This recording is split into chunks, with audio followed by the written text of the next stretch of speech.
네, 청취자 여러분 안녕하십니까. 어제 국민의힘 이준석 대표 또 민주당의 우상호 비대위원장이 기자간담회를 열었습니다. 이준석 대표는 취임 1주년 기자회견을 열고 이제 제대로 자기 정치 한번 해보겠다 강조를 했고요. 우상호 비상대책위원장은 인신공격, 흑색 선전, 계파 분열적 언어를 당 내에서 엄격하게 금지하겠다고 밝혔습니다. 자, 이 말의 의미와 파장 배준영 국민의힘 의원, 신현영 더불어민주당 의원과 짚어보겠습니다.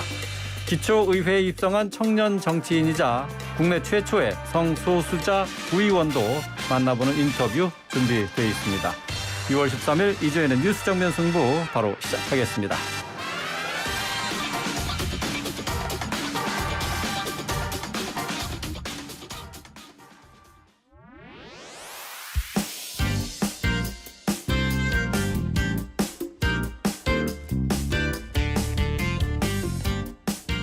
네, 이주연의 뉴스 정면 승부 1부는 오늘의 주요 뉴스를 정리하는 순서죠. 뉴스 인앤아웃으로 시작하겠습니다. 오늘 주요 뉴스 정리해줄 김영민 아나운서 나왔습니다. 안녕하세요. 네, 안녕하세요. 네, 저 뉴스의 배경과 의미를 풀어줄 추은호 해설위원도 함께합니다. 안녕하십니까? 네, 안녕하세요.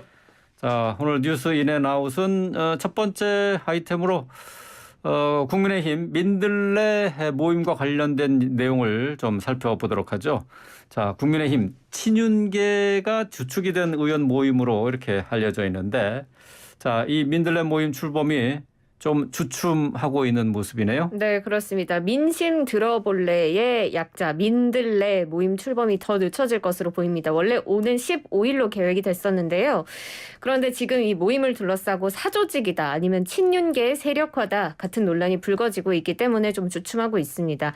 민들레의 공동간사를 맡은 이용호 의원은 민들레는 누구나 참여할 수 있는 오픈 플랫폼으로 이 모임은 기본적으로 당에도 좋고 윤석열 정부에도 도움이 되고자 하는 취지에서 시작한 순수 의원 모임이다라며 모임과 관련된 오해를 좀 불식시키고자 하는 모습을 보였지만 네. 그렇지만 민들레 홀씨가 당이나 정부의 도움이 아니라 갈등 요인이 돼서는 안 되겠죠 라면서 민들레 열차를 잠시 멈추고 의견을 나눠보는 게 필요하겠다. 오해는 풀고 소나기는 피해가야죠. 이렇게 속도 조절에 들어가는 모습입니다. 네. 근데 주춤하기는 하지만 사실 민들레 모임은 발족을 고수하겠다는 입장이기는 하거든요.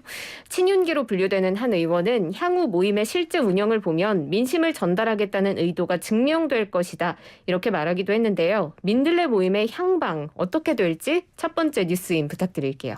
일단 그 민들레 모임은 일단 좌장이 될 만한 의원이 장제원 의원 아닙니까? 네. 장제원 의원이 불참 선언으로 일단 한참 힘은 빠졌습니다. 네. 그래도 모임을 계속한다면은 1차적으로 운영진이 일단 나름대로 구성이 돼 있을 텐데 내부적으로 그 운영진이 이번 주 초에 한번 모여서 앞으로 어떻게 할 건지 그 운영 계획을 다시 한번 결정을 해야 될 거예요. 만약에 장제원 의원 없이도 진행을 할지 아니면은 일단 숨고르기를 하고 좀 그 시간을 벌지 그 부분을 한번 논의를 해봐야 될 것 같은데 일단 민들레 모임을 둘러싸고는 사조직이니 아니면 친윤계의 세력한 이런 견제, 의구심 이런 것이 당 안팎에 그 존재하거든요. 네. 과연 이런 불편한 시선들을 무릅쓸 정도로 모임이 실익이 있느냐 이런 것들을 아마 모이면 따져봐야 될 겁니다. 아무리 자기들끼리 친윤계 세력화 아니다라고 외쳐도 이 모임 자체가 존재하는 한 당내 세력화하는 거다라고 하는 의구심은 지울 수가 없을 겁니다. 네. 그런 거를 정말 무릅쓸 정도로 자신이나 용기가 있는지 그 부분은 의원들의 선택에 달려 있는 것 같습니다. 네. 이번 민들레 모임이 또 사실은 윤핵관 분화 논란으로까지 번졌는데요. 네. 앞서 말씀해 주신 것처럼 장제원 의원은 불참 선언을 했는데 이 사이에서 또 많은 일들이 있었습니다. 대표적인 윤핵관으로 꼽히는 권성동 원내대표는 민들레 모임 반대편을, 장제원 의원은 원래 민들레 의원 찬성편을 들면서 윤핵관 내부에서도 파워게임이 시작된 것 아니냐 이런 해석이 있었거든요. 그런데 결국에 논란이 불거지자 장제원 의원이 제가 의원 모임에 모임에 참여하는 것이 문제라면 저는 참여하지 않겠다라며 민들레 불참을 선언했고 또 권성동 원내대표와의 불신 그런 논란을 종식시키기 위한 듯 A brother is a brother. 한 번 형제는 영원한 형제다. 이런 이야기까지 하기도 했어요. 이번에 윤핵관 분화 논란 어떻게 보셨어요? 일단 그 권성동 원내대표 장제원 의원의 이런 그 민들레 모임을 둘러싼 입장 차이로 윤핵관 분화되는 것 아니냐라고 하는 그런 시각 저는 충분히 일리가 있다는 생각이 들고요. 하지만은 결론적으로는 지금 장제원 의원이 백기를 든 모양이 돼버렸죠. 그런데 권성동 원내대표가 당초 이 민들레 모임에 대해서 반대 입장을 밝힌 거는 그 어떻게 보면은 자신이 원내대표 권한이 침해받았다.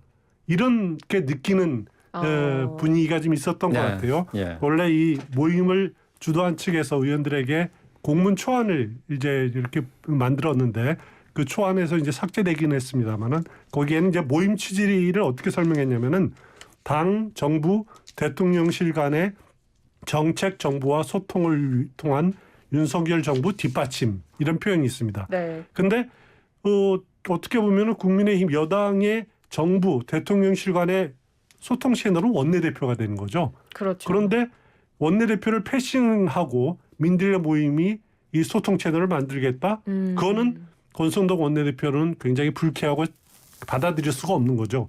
혹시 이 모임의 좌장인 장제원 의원이 그 어떻게 보면은 그 정부 대통령실과의 공식 채널을 새로 또 별도 채널을 만들려는 것 아니냐 이런 그 오해를 사기에 충분한 소지가 있는 겁니다. 물론 결과적으로 초안에서도 이제 삭제가 되긴 했습니다만은 그런 의미에서 권성동 의원은 반대를 했을 수밖에 없은 그런 그 상황이었던 것 같고요. 그것 말고도 최근 권성동 원내대표 행보 보면은 차기 대표 노린다 이런 느낌을 많이 받습니다. 네. 최근 이준석 대표 임기 논란이 빚어졌을 때도 그 거두르지 않았습니까? 전당대회 통해서 선출된 당 대표 임기를 가지고 왈가하는 것 자체가 적절치 않다. 이렇게 이준석 대표 편을 들어줬는데 그거는 결국 이준석 대표가 당 윤리 결정으로 그만두게 되면은 그러면 그 자기는 대표 도전하지 할 수 없는 입장이 되는 거죠. 그래서 이제 왜냐하면 임기가 내년 5월까지니까 자기 임기가 내년 5월까지니까 네. 그래서 지금 단계에서는 이준석 대표 편 들어주는 게 낫다라고 판단한 것이다라는 분석도 충분히 일리가 있는 분석인 것 같고요. 하여튼 어쨌든 간에 이준석 대표, 권성동 원내대표의 견제로 장제원 의원이 이렇게 백기를 들면서 민들레 모임은 불참하게 되는 그런 결론으로 내려진 것 같습니다. 네. 이준석 대표 얘기를 잠시 했는데 이준석 대표는 이제 윤리위원회 문제가 걸려 있지 않습니까? 지금 성상납 의혹 문제 구체적으로는 이제 품위 유지 의무 위반 이 문제로 윤리위원회 심판을 받게 되는데 이게 연기가 됐죠. 원래 네. 24일이 아니었습니까? 네, 27일로 다시 한번 네. 늦춰진 건데요. 이 대표가 제발 신속하게 진행되면 좋겠다 이런 말을 했습니다. 라디오 인터뷰에 출연해서는 이것 때문에 당에 혼란을 가져온 기간이 얼마냐. 선거 기간 때부터 굉장히 어려움이 많았다며 거의 6개월 가까이 고생했다. 신속하게 처리되길 바란다. 이렇게 밝혔습니다. 자, 이런 가운데 이준석 대표가 어제 취임 1주년 기자회견에서 앞으로 남은 1년 임기를 다 채우겠다 하는 의지를 분명히 밝혔는데요. 저한테 자기 정치한다고 얘기하신 분들이 있는데요. 이제 제대로 자기 정치 한번 해보겠습니다. 제 의견의 색채는 더 강해질 것입니다. 이렇게 발언을 했습니다. 지금 윤리위 이슈로 당 일각에서 조기 사퇴론이 나오고 있는데 여기에 대해서 강하게 반박한 모습이었거든요. 어제 기자회견 어떻게 보셨어요? 일단 국민의힘 윤리위가 어떤 징계를 내리느냐에 따라서 이준석 대표, 당 대표 자격 유지할 수 있을지가 결정이 될 겁니다. 네. 일단 징계할 수 있는 것은 제명을 할 수가 있겠죠. 제명해버리면은 그 대표를 유지할 수 없는 건 당연하고요. 또 탈당 공고를 해도 마찬가지일 겁니다. 그 다음에 내릴 수 있는 것이 당원권 정지, 경고 이렇게 4가지인데 만약에 제명, 탈당 공고 수준의 징계 확정되면은 대표직은 당연히 박탈되는 거고요. 당원권 정지 결정, 기간이 어느 정도냐는 차이가 있겠지만은 그게 내려지더라도 과연 대표직을 유지할 수 있을지 상당히 영향을 줄 가능성은 충분히 있습니다. 이준석 대표에게 지금 문제가 되는 가로세로 연구소 측에서 제기한 성상납 의혹 문제는 지금 경찰 수사 중이기 때문에 사실 윤리에서 판단할 수 있는 문제는 아닐 겁니다. 사실이 아직 확인이 안 됐기 때문에.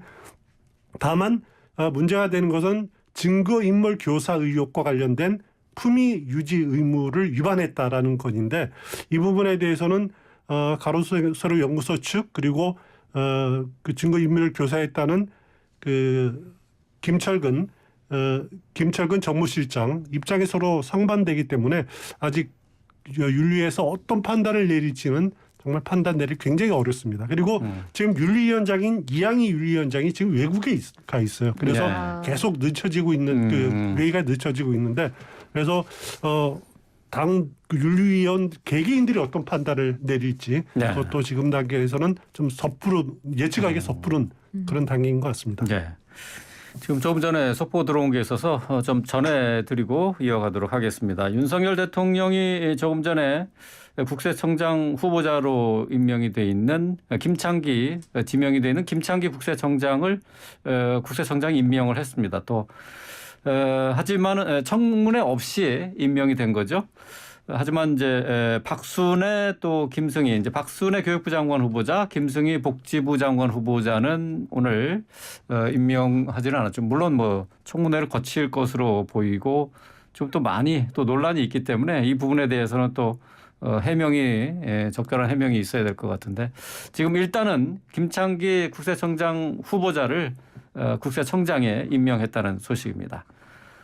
자, 계속해서 이번에는 국민의힘에 이어서 민주당으로 가보겠습니다. 어제 우상호 민주당 비상대책위원장이 기자간담회에서 한 발언들이 화제가 되고 있어요. 네. 자, 수박 발언이 가장 인상이 깊던데. 아무래도 그렇죠. 예, 그렇죠. 일단 민주당 우상호 비대위원장이 민주당을 실력으로 승부를 겨루는 강력한 야당이 되어야 한다며 국회의원들이 실력을 더 키워야 한다 이렇게 강조했습니다.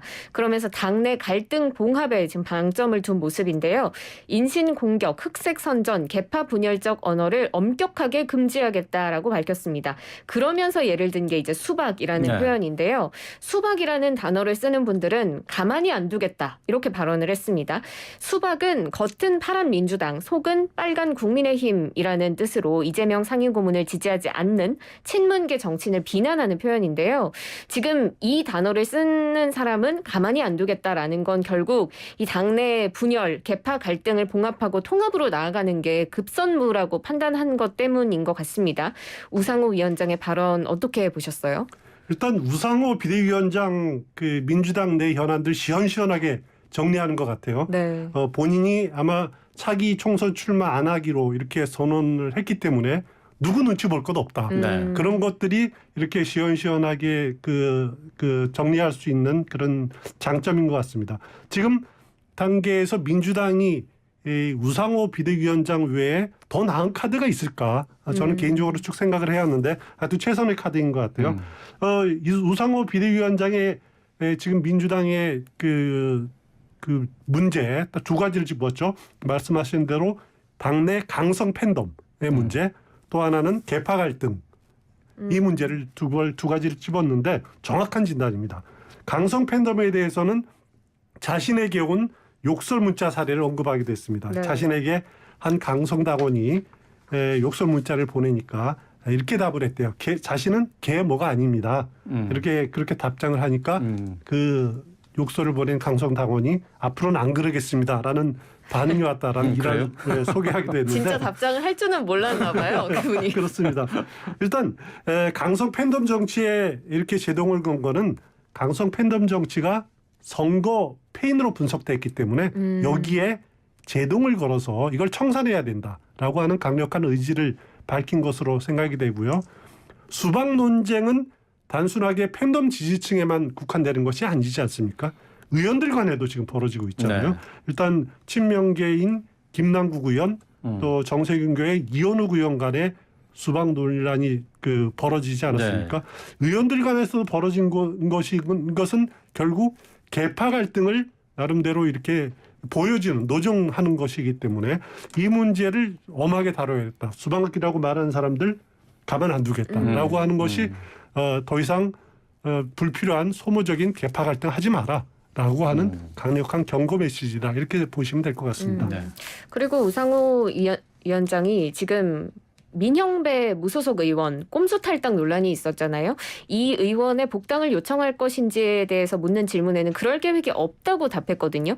헌재 판결이 먼저다라고 했는데 민형배 의원은 최근에 복당 의사를 또 밝힌 바도 있어요. 이 복당 여부는 어떻게 될지 뉴스인 해주세요. 일단 우상호 비대위원장이 있는 한은 안 될 것 같습니다. 일단 민주당 당규에는 탈당 1년이 경과되지 않으면 복당할 수 없다라는 조항이 있습니다. 네. 그리고 다만 중앙당 심사를 거쳐서 의결하면은 시기와 관계없이 바로 복당할 수 있다라고 이런 조항이 있는데 그렇지만은 중앙당 심사 자체를 안 하겠다는 것이 우상호 위원장의 그 말이니까 조기 복당 그러니까 전당대회 전 복당은 어려울 것 같고요. 민영배 의원 경우에는 지금 알려지기로는 조기에 복당을 하면은 최고위원 한번 도전해볼까라고 하는 마음도 있었는 것으로 지역 언론은 보도를 하고 있는데 네. 다 무산됐다 이렇게 보시면 될 것 같습니다.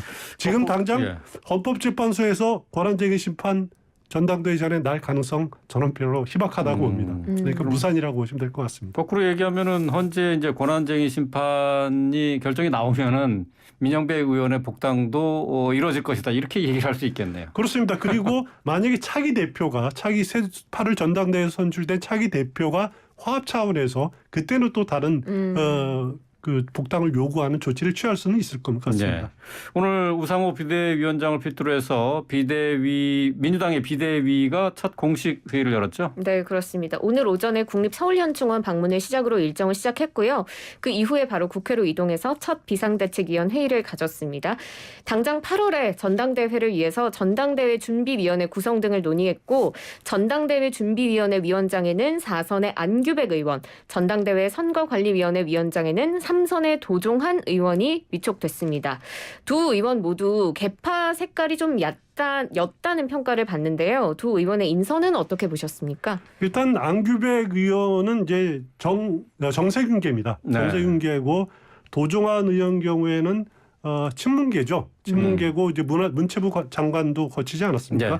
하지만은 어떻게 보면은 그 두 의원은 개파에 속했다기보다도 개파색이 좀 옅은 다소 중립적인 입장을 취할 수 있는 인사라는 점에서 그런 아마 임명이 된 것 같은데 전당대회 준비를 하고 또 이렇게 치르는 과정을 이런 분들이 의원들에 대한 신망도 높기 때문에 무난히 잘 치러질 수 있는 무난한 인사가 아닌가라는 생각이 듭니다. 네. 그리고 또 이번 회의에서 민주당 지도부가 국회 정상화를 위해서 여당의 양보를 촉구했거든요.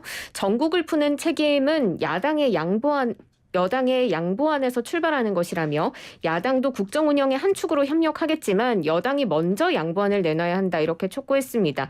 특히 법사위원장 문제와 관련해서는 제가 기억하기로 법사위 합의안의 전제 조건은 법사위가 상원처럼 군림해서 모든 상임위의 주요 법안 내용까지 관련하지 않도록 하겠다는 것이라면서 결국은 상임위의 권한을 축소하는 것을 전제로 해서 민주당이 국민의힘에게 양보한다. 이 얘기를 설명을 했는데 국민의힘은 이걸 어떻게 받을지 좀 궁금하더라고요. 어떻게 보세요? 일단 국회 정상화한다는 데는 여야 국회의원 마음 모두가 같을 겁니다. 그래서 이제 법사위원장 문제가 그동안 논란이 됐는데 민주당에서 이렇게 공식적으로 법사위원장 국민의힘이 줄 수 있다.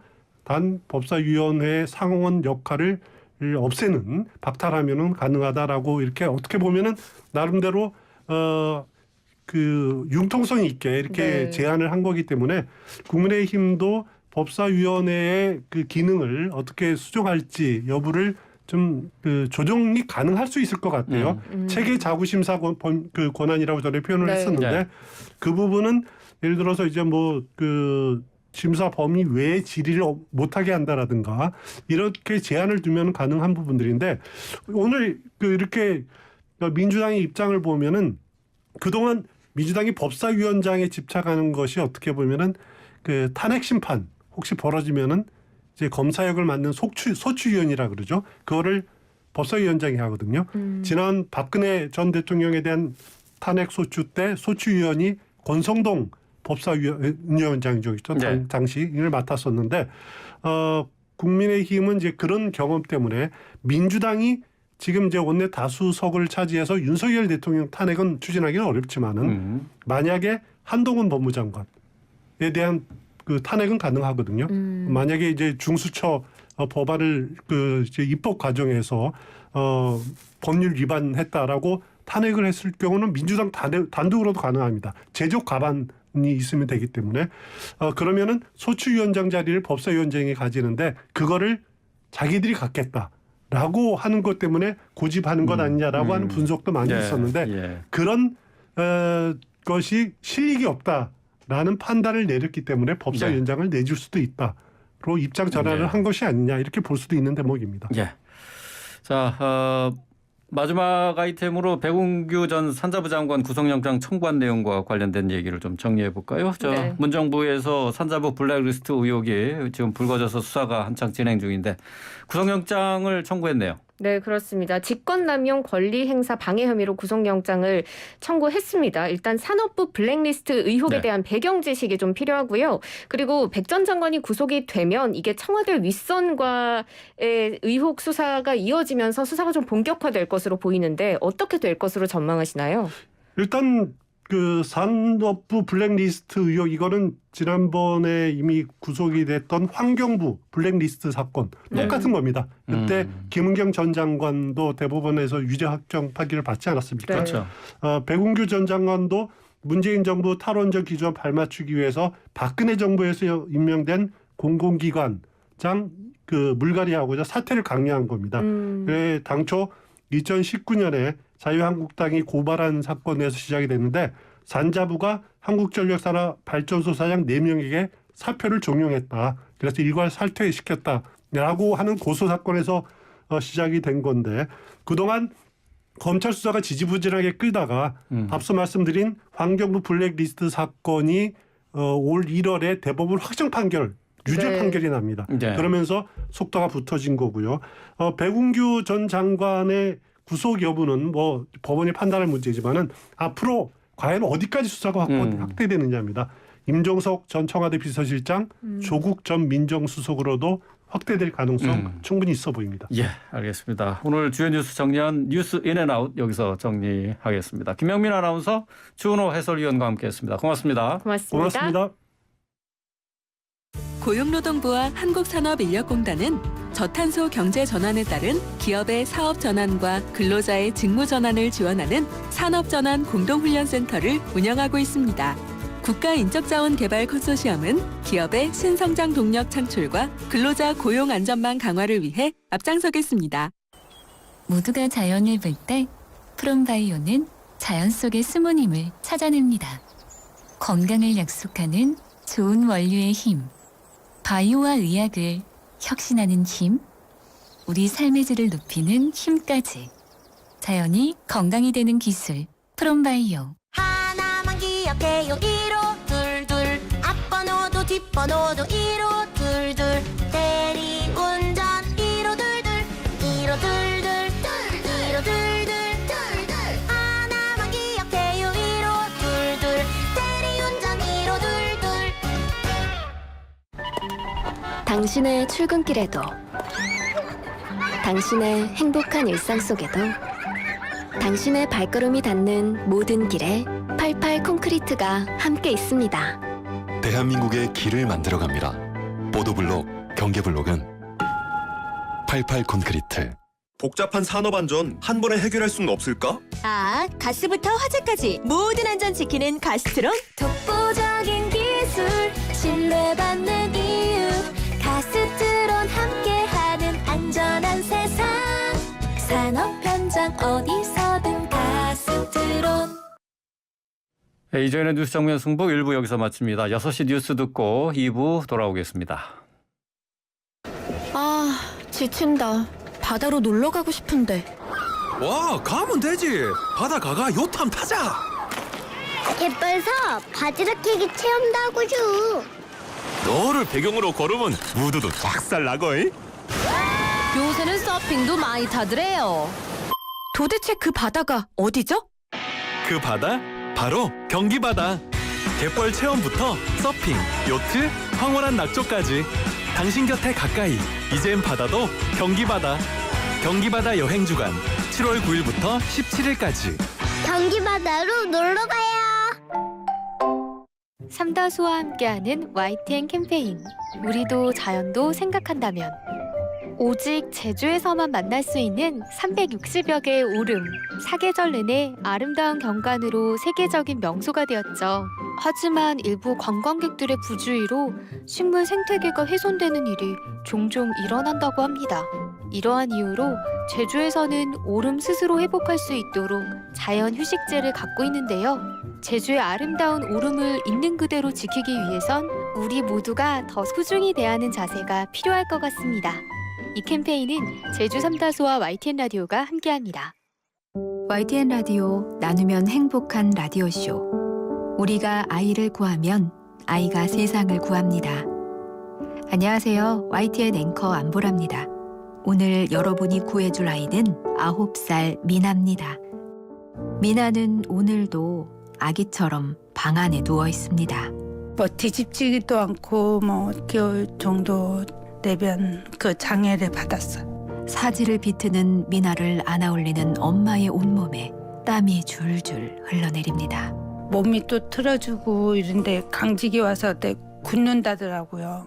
15살 오빠 민호는 어릴 때부터 아픈 동생 때문에 학교보다 병원에서 더 많은 시간을 보냈습니다. 지금 생각하면 좀 너무 미안한 게 많아요. 애한테.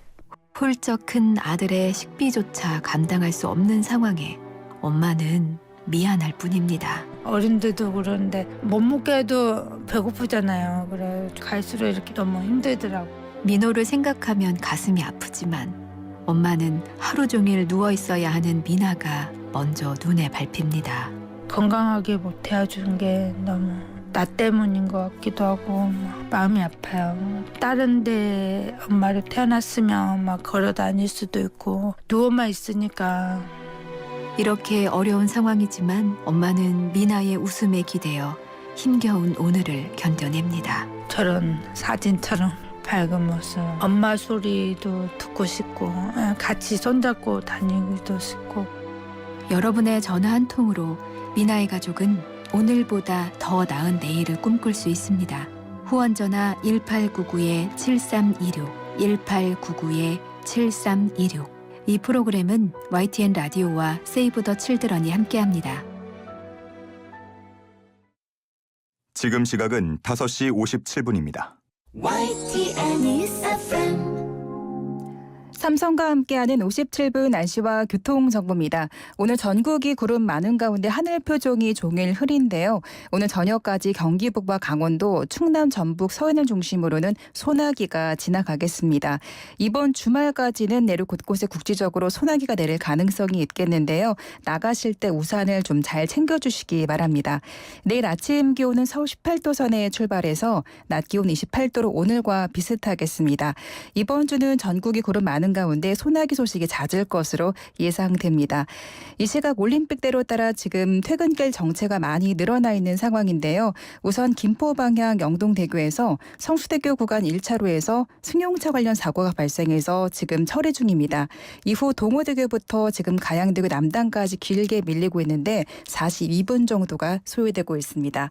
나라나 강변권 일산 쪽도 지금 퇴근길 정체가 점점 늘어나고 있는 모습인데요. 강남권 동호대교 이전부터 한남대교 지나 양화대교 북단까지도 길게 밀려 있습니다. 고속도로는 현재 경인고속도로 지금 서울 쪽 이동하는데 서인선부터 신월 나들목까지는 7km 구간이 밀려 있습니다. 여행원의 하이원의 샤스타 데이지 천국 하이원 리조트와 함께하는 57분 날씨와 교통정보였습니다.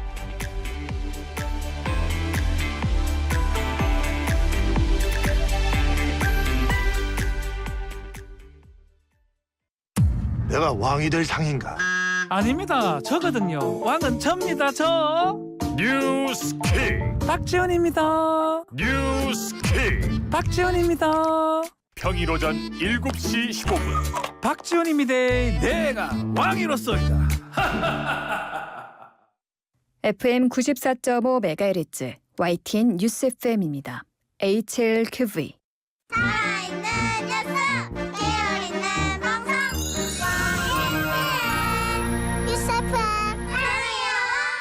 한국의 뉴스 채널 YTN 뉴스 FM에서 6시를 알려드립니다.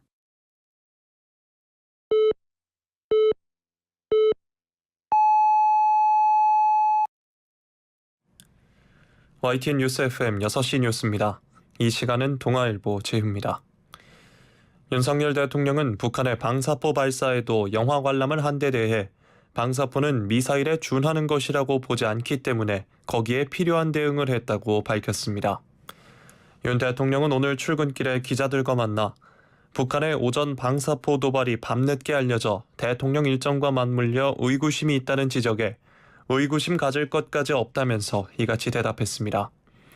대통령실 관계자도 취재진에게 북한의 위협을 과소평가하는 것이 아니라며 국가안보실에서 기민하게 대응했고 윤 대통령에게 제때 보고가 됐다고 말했습니다. 윤석열 대통령 부부가 그제 서울 성북동 유명 제과점을 방문하면서 일대 교통이 마비됐다는 지적에 대해 대통령실은 사실과 다르다고 해명했습니다. 대통령실 관계자는 오늘 기자들과 만나 대통령 차량은 절대 멈춰서는 안 된다는 것이 경호의 기본 원칙이라면서 상습 정체구역인 한성대입구역 주변 정체를 오히려 해소하려고 노력했다고 설명했습니다. 그러면서 대통령이 차에 탑승하는 순간만 아주 짧게 통제했다며 경호처가 굉장히 답답해한다고 덧붙였습니다. 국민의힘 권성동 원내대표가 후반기 국회 원구성 협상의 쟁점이 된 법사위원장직과 관련해 민주당 우상호 비대위원장이 주장한 법사위 권한 축소는 있을 수 없다고 일축했습니다. 권 원내대표는 오늘 오후 YTN과의 인터뷰에서 법사위의 핵심은 체계 자구 심사 권한이라며 이 권한이 없는 법사위는 이른바 팥소 없는 찐빵과 마찬가지라고 강조했습니다. 그러면서 그 권한이 없는 법사위를 국민이 가져갈 이유는 없다면서 민주당도 지난 2년간 체계의 자구 심사 권한이 있는 법사위원장직을 차지해 입법 독주를 해왔다고 지적했습니다. 반 이재명계 의원들 페이스북에 폭언을 남겨 논란을 빚은 더불어민주당 이재명 의원의 전 비서 백종선 씨가 사과의 뜻을 밝혔습니다. 이 의원의 성남시장 시절 수행비서였던 백 씨는 오늘 민주당 윤영천 의원 페이스북 게시글에 고언으로 들은 의견에 마음이 상했다면 진심으로 사과하겠다는 댓글을 남겼습니다. 그러면서 이재명 의원과의 짧은 인연을 앞세우면서 감정을 잘 다스리지 못했다며 앞으론 조용하게 윤 의원의 열정을 들여다보며 살겠다고 적었습니다. 더불어민주당은 정부가 행정안전부에 경찰국 신설을 추진하는 건 경찰 장악을 노골화하는 것이라고 비판했습니다. 박홍근 원내대표는 비상대책위 회의에서 경찰을 외청으로 독립시킨 건 과거 경찰이 정권 입맛에 따라 권력을 오남용하며 국민을 탄압했기 때문이라며 윤석열 정부가 경찰권의 독립적 행사란 원칙을 허물고 역행하려 한다고 비난했습니다. 또 이상민 행안부 장관이 경찰청장 후보군 6명을 사실상 면접도 했다며 인사권을 빌미로 정부가 경찰을 직접 통제하려는 것이라고 밝혔습니다. 조응천 의원이 발의 준비 중인 국회법 개정안에 대해 윤석열 대통령이 위헌 소지를 지적하자 더불어민주당은 발의되면 검토하겠다고 밝혔습니다. 박홍근 원내대표는 오전 비대위 회의 뒤 입장을 묻는 취재진 질문에 법안 내용을 제대로 보지 못했다고 말했습니다. 이어 현재 국회법에 따라 정부가 시행령을 마음대로 하지 못하게끔 절차가 규정돼 있다면서 법안이 그 연속선상의 취지라면 문제가 없을 거라고 설명했습니다. 고위공직자 범죄수사처가 고발사주 의혹에 대한 수사 결과를 발표한 지 한 달여 만에 이른바 제보사주 의혹에 대해서도 박지원 전 국가정보원장과 조성은 씨에게 혐의가 없다고 보고 수사를 마무리했습니다. 공수처는 오늘 제보사주 의혹 수사 결과를 발표하고 박지원 전 원장과 조성은 씨, 신원을 알 수 없는 전직 국정원 직원의 국정원법 위반 혐의 등을 혐의 없음으로 판단해 재판에 넘기지 않기로 했습니다. 공수처는 박 전 원장과 조 씨 등이 고발 사주 의혹을 언론에 제보하기 위해 협의하거나 전 국정원 직원이 관여했다고 볼 증거가 없다고 밝혔습니다. 식품의약품안전처는 영국 아스트라제네카의 코로나19 예방용 항체 치료제 이부실드의 긴급 사용 승인을 검토한다고 밝혔습니다. 이번 검토는 지난 10일 질병관리청이 식약처에 이부실드의 긴급 사용 승인을 요청한 데 따른 겁니다. 이부실드는 혈액암 환자나 장기 이식 후 면역 억제 치료를 받는 환자 등 코로나19 백신 접종으로 항체 형성을 기대하기 어려운 면역 저하자에게 항체를 직접 투여해 예방 효과를 내는 항체 의약품입니다. 또한 약물이 코로나19 바이러스의 스파이크 단백질과 결합해 바이러스가 인체 세포로 침입하는 것을 억제하는 방식으로 작용합니다. 정부는 코로나19 확진자에 대한 격리 의무를 해제할 경우 아프면 쉴 수 있는 제도적, 문화적 조치를 함께 검토하겠다고 밝혔습니다. 손영래 중앙사고수습본부 사회전략반장은 브리핑에서 법률적 강제 격리가 해제되면 아픈 상태에서 원활하게 쉴 수 있는 제도적 또는 문화적 여러 조치를 함께 검토해야 한다고 본다면서 이같이 말했습니다. 정부는 오는 17일 중앙재난안전대책본부 회의를 거쳐 확진자 격리 의무 해제 여부를 결정해 발표할 예정입니다. 공군 성폭력 피해자 고 이해람 중사 사망 사건 수사를 맡은 특별검사팀이 유가족을 만났습니다. 특검팀은 오늘 오후 서울 미근동에 마련된 사무실에서 유족을 만나 면담한 뒤 이 중사의 아버지 이주환 씨를 참고인 신분으로 조사했습니다. 면담 전 아버지 이 씨는 특검팀이 워낙 유명하고 훌륭한 분들인데 진실을 밝혀줄 거라 믿는다며 안미영 특검에게 드리려고 딸의 사진을 가져왔다고 말했습니다. 유가족 법률 대리를 맡은 강성민 변호사도 특검팀의 2차 가해와 은폐 의혹, 앞선 수사의 미비점 등 모든 것을 자세히 봐달라고 간곡히 부탁하겠다고 밝혔습니다. 끝으로 날씨입니다. 오늘 수도권과 강원 영서에는 5에서 40mm의 소나기가 쏟아지겠고 남해안과 제주도에 내리는 비는 밤사이 그 밖에 남부지방으로 확대해 내일까지 5에서 40mm의 비가 예상됩니다. 서울 지역 현재 기온 25.2도입니다. 아나운서 이우영이었습니다. 사장님, 연쇄도산의 위기를 어떻게 극복하셨습니까? 거래처 부도로 입은 손실을 해결한 특별한 비법이 있나요? 저희 회사가 위기를 이겨낼 수 있었던 건 든든한 신용보증기금 매출채권보험 덕분입니다. 거래처 부도로 외상대금을 못 받을 때 손실금액의 80%까지 보상해주는 매출 채권보험. 국가가 보장하는 외상거래 안전망. 이제 온라인이나 모바일로도 가입 가능합니다. 자세한 사항은 1588-6565. 이 캠페인은 중소벤처기업부와 신용보증기금이 함께합니다. 복잡한 산업안전 한 번에 해결할 수는 없을까? 가스부터 화재까지 모든 안전 지키는 가스트론. 독보적인 기술 신뢰받는 이유 가스트론 함께하는 안전한 세상 산업 현장 어디서든 가스트론. 한국일보 제휴 6시 뉴스를 마칩니다. 이어서 이재훈의 뉴스 정면 승부 2부가 방송됩니다. YTN 뉴스 FM. 교통안전 1분 턱. 안녕하세요. 초등학교 4학년 트로트 가수 김태현입니다. 5월은 가정의 달이라고 해서 엄마, 아빠 그리고 할머니, 할아버지 배로 여기저기 많이 다녔는데요. 그런데 이 오르거리 어린이 교통사고가 제일 많은 때라고 해요. 그래서 어른들의 안전운전이 꼭 필요합니다. 어린이 보호구역에선 주 정차하지 않고 시속 30km 이하로 사용하며 도로 상황에 집중해주세요. 친구야, 횡단보도에서 그렇게 뛰면 안 되지. 얼마나 위험한데.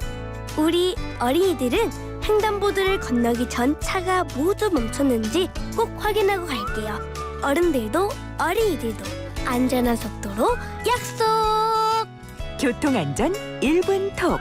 국토교통부와 한국교통안전공단이 함께합니다.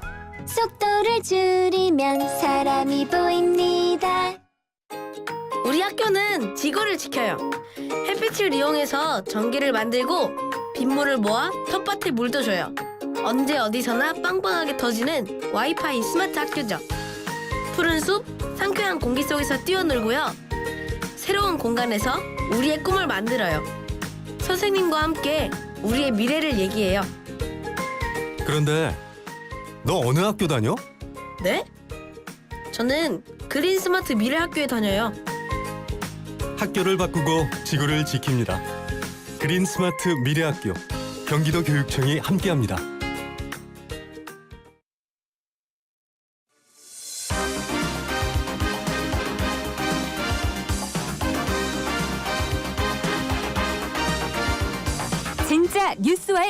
정면 승부.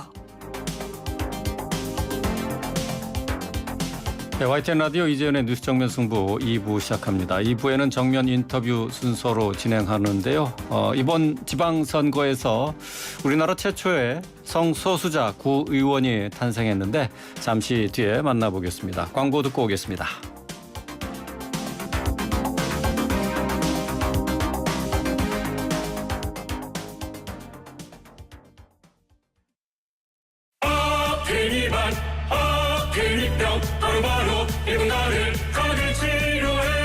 입안이 불편하다 싶으면 초반에 바로 잡는 입병 치료제 아픈 입엔 큐. 목이 아플 때도 각을 치료. 아픈 입엔 큐. 코롱제약. 크리네어 테크. 크리네어 테크 집중기. 주물 작업, 연마 작업, 페인트 작업. 분진가스 냄새 연기 작업 장분진. 이 세상에 못 없애는 분진이 어딨어. 크리네어 테크 기술력이 끝내줍니다. 크리네어 테크. 크리네어 테크 집중기. 비대면 시대 효과적인 산업 전시에 알아? 그럼 산업인이라면 다 알지. 다 알아 온라인 전시관. 다 알아 온라인 전시관? 가상현실과 메타버스를 통한 생생한 현장감 그대로. 국내는 물론 글로벌 마케팅까지. 대한민국 산업유통의 중심. 산업 다 알아. 네, 이재현의 뉴스 정면 승부 2부. 오늘은 기초의회에 입성한 청년 정치인을 만나보겠습니다. 자, 국내 최초의 성소수자 구의원이라는 조금은 특별한 타이틀로도 소개되는 분입니다. 더불어민주당 소속의 차혜영 마포구 의원 전화로 연결되어 있습니다. 차 의원님 안녕하세요. 네, 안녕하세요. 네, 자 지방선거 투표가 상당히 지났습니다만은 뒤늦게 좀 당선 축하드리고요. 감사합니다. 예, 당선 소감도 좀 들어볼까요? 사실은 이제 선거가 끝났지만 시간이 한 10일, 13일 정도 지났는데요. 네, 그렇죠. 계속 선거 정리를 하고 있기 때문에 실감이 사실은 아직 안 나는 상태이고 그럼에도 저의 메인 슬로건이 마포의 뉴페이스였는데요. 네. 마포를 바꿀 새로운 얼굴, 마포구 의회가 새로워지면 마포를 바꿀 수 있습니다를 계속 외치고 다녔거든요. 네네. 그 부분이 아마 변화를 바라는 주민들이 되게 많았다는 걸 확인했고 그래서 그 기대에 좀 부응할 수 있도록 지금 좀 일할 계획들을 좀 세우고 있는 상태입니다. 예, 우리나라 언론보다 대만 언론이 먼저 주목을 한 것 같아요. 한국 사상 최초의 성소수자 구의원 탄생이라는 제목의 기사를 냈는데 유세 기간보다 당선 이후에 더 주목을 받고 있으십니다. 지금 사실 성소수자라는 개인의 정체성이 화제가 되는 것 자체가 우리 사회가 풀어야 할 숙제 가운데 하나가 아닐까 싶은데 자, 관련해서 하고 싶은 말씀이 있을 것 같아요. 저는 사실 이제 한국 사상 최초 성소수자 구의원이라고 하지만 네. 사실 그 구의원 일지는 아무도 모를 일이라고 생각해요. 왜냐하면 성소수자라는 정체성이 약점으로 작동되는 사회이기 때문에 네. 정체성을 드러내는 것이 사회에서는 되게 불리하기 때문이죠. 그래서 이거는 꼭 구의원뿐만 아니라 이제 모든 영역에서 그러하다고 생각하는데요. 네. 어떠한 정체성을 좀 드러내더라도 혐오와 차별 없는 사회로 나아가면 좋겠다. 그리고 그것이 아무렇지 않은 사회로 좀 나아가기 위해서 좀 함께하고 싶다. 이런 말씀을 드리고 싶습니다. 네. 또 지금 더불어민주당 인권위원회 성소수자 분과위원회 위원장으로 그동안 성소수자를 위해서 꾸준히 활동을 해 오셨어요. 본인이 직접 정치를 해야겠다라고 결심을 한 계기가 있을까요? 사실은 저는 성소수자 관련 활동을 해서 직접적으로 정치를 해야겠다고 마음 먹었던 것은 아니고요. 네. 제가 이제 되게 다양하게 청년이자 여성이자 1인 가구이자 그리고 마포구에 살고 있는 마포 구민이자 이제 다양한 정체성으로 살아오면서 사회 시스템이 뭔가 기존의 시민들이 변화를 원하는 것만큼 빠르게 따라가고 있지 않다는 생각이 들어서 그것들을 좀 바꿔나가고 싶어서 정치를 하겠다는 생각을 했습니다. 그래서 특정 사건으로 막 결심을 했다라기보다는 네. 이런 활동들을 되게 여러 가지 하면서 사회를 좀 바꾸는 일에 그리고 우리 동네를 좀 바꾸는 일을 시작해보고 싶다라고 해서 도전을 하게 되었습니다. 네, 사회를 바꾸는 일, 동네를 바꾸는 일에 한번 자신의 의지를 한번 밝혀보겠다, 펼쳐보겠다. 네. 그런 말씀이신데 이 선거 공보물에 보니까 혼자여도 안전하고 문화예술하기 좋고 또 오래 머물 수 있는 도시 이걸 슬로건으로 내세우셔서 좀 인상적이었는데 말이죠. 이 슬로건 선정 배경을 좀 설명해 주시겠어요? 저는 이제 당에서도 사실은 1인 가구 정책 관련해서 활동을 했었고 그 많은 사회적 활동 안에서도 1인 가구 관련돼서 전 인구의 문제를 가장 큰 의제로 두고 있기 때문에 네. 어떻게 하면 이제 혼자 살아도 혹은 혼자 일을 하여도 안전할 수 있을까를 가장 고민을 많이 했었던 부분이어서 네. 제가 지금 출마한 서교동이 청년 1인 가구가 제일 많이 살고 있는 동네예요. 네. 그래서 이제 혼자여도 어떻게 안전할 수 있을까 이런 것들을 좀 고민하고 저 또한 1인 가구로 되게 오래 살았기 때문에 그런 슬로건을 좀 해서 어떻게 하면 좀 우리가 지역에서 혼자여도 혹은 모일 수 있는 환경을 만들 수 있을까 이런 슬로건을 정하게 되었고요. 특히 이제 마포는 문화예술인들이 너무 많고 네. 그리고 홍대라고 하는 곳이 문화예술의 또 거기 진짜 시발점이기도 하고 네. 되게 다양한 것들이 이제 막 산실되는 곳이긴 하는데요. 그래서 코로나 상황 때문에 사실 문화예술이라고 하는 게 침체됐던 게 확실하고 그리고 또 예술인들이 문화예술을 할 수 있는 환경이 조성되기 되게 어려웠기도 네. 하고 그래서 이제 그런 것들을 좀 어떻게 다시 활성화할 수 있을까 이런 고민들도 있었고 또 저희 구에서부터 젠트리피케이션이라는 말이 등장했기 때문에 어떻게 하면 또 오래 머물 수 있게 할 것인가 떠나지 않아도 될 동네를 만들 수 있을까라고 네. 해서 이제 혼자여도 좀 안전하고 떠나지 않아도 되고 그리고 좀 문화예술도 즐길 수 있는 삶과 뭔가 쉼이 같이 공존할 수 있는 도시가 됐으면 좋겠다 해서 슬로건을 정하게 되었습니다. 그렇군요. 청년 정치인으로서 좀 어려움도 얘기를 좀 해보겠습니다. 거대 양당 중심의 선거 구도인데요. 정치 신인이 제 목소리를 내기에는 현행 선거제도에 아쉬운 부분이 많다라는 목소리가 계속 제기돼 오고 있습니다. 청년 정치인들의 등용문으로 지방선거, 기초의회 선거가 퇴색되고 있다는 지적을 많이 듣게 되는데 어떻게 생각하시는지요?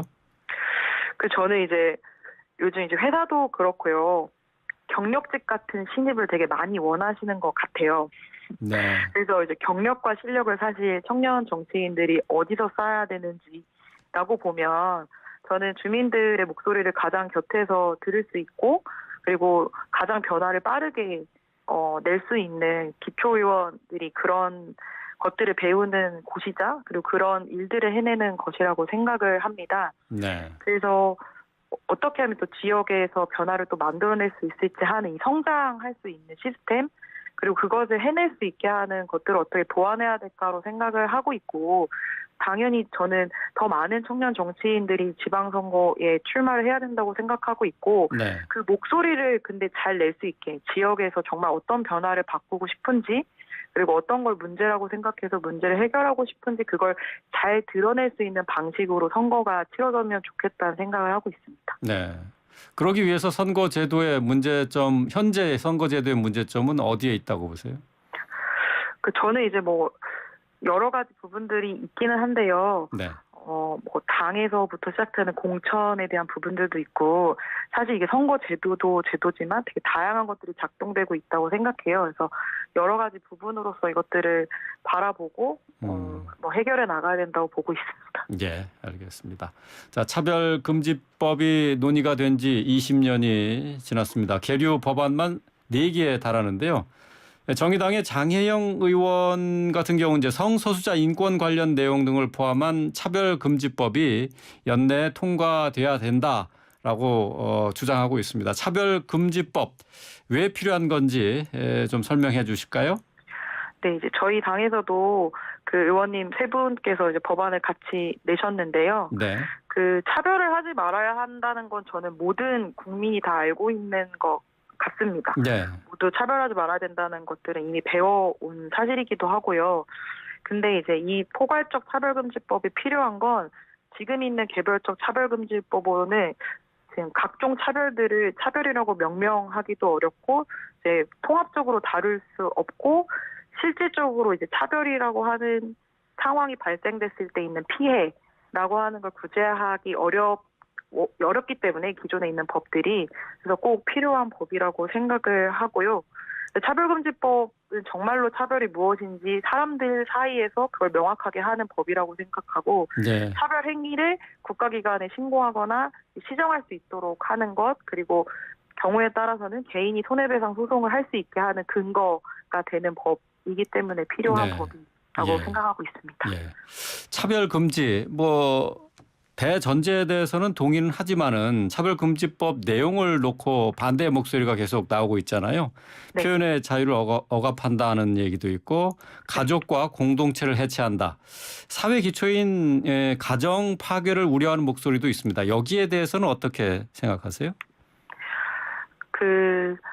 차별금지법을 사실은 더 많은 분들과 공론을 통해서 같이 배워나가면 좋겠다라는 생각을 하고 있는데요. 네. 방금 이야기하셨던 부분들 중에서는 사실 차별금지법에서 지금 영역으로 둔 것이 공공의 영역 이 부분이거든요.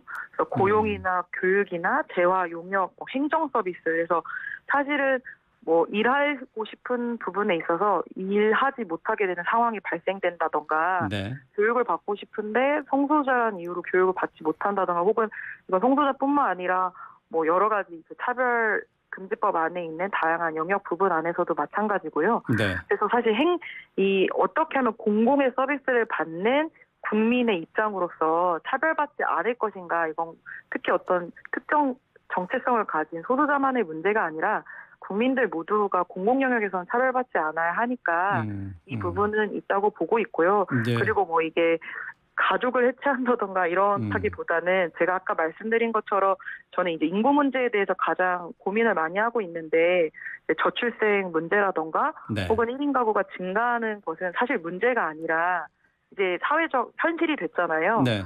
그것에 맞춰서 지금의 현실적인 부분에서 놓여 있는 것들을 어떻게 해결해 나갈 것인가, 지금의 문제를 어떻게 문제라고 명명할 거고 그 문제를 어떻게 해결해 나가야 될 것인가. 근데 그 근간에 이 법이 놓여져 있어서 어떤 것들을 문제라고 명확하게 할 수 있게 하는 법, 그리고 이 문제를 국가적으로 해결할 수 있게 하는 법, 그리고 개인도 이것이 문제라고 생각하면 개인 간의 문제를 해결할 수 있게 하는 거라고 생각하기 때문에 네. 방금 말씀하신 부분에 있어서는 네, 걱정하지 않으셔도 됩니다. 아, 그래요. 예, 네. 알겠습니다. 예.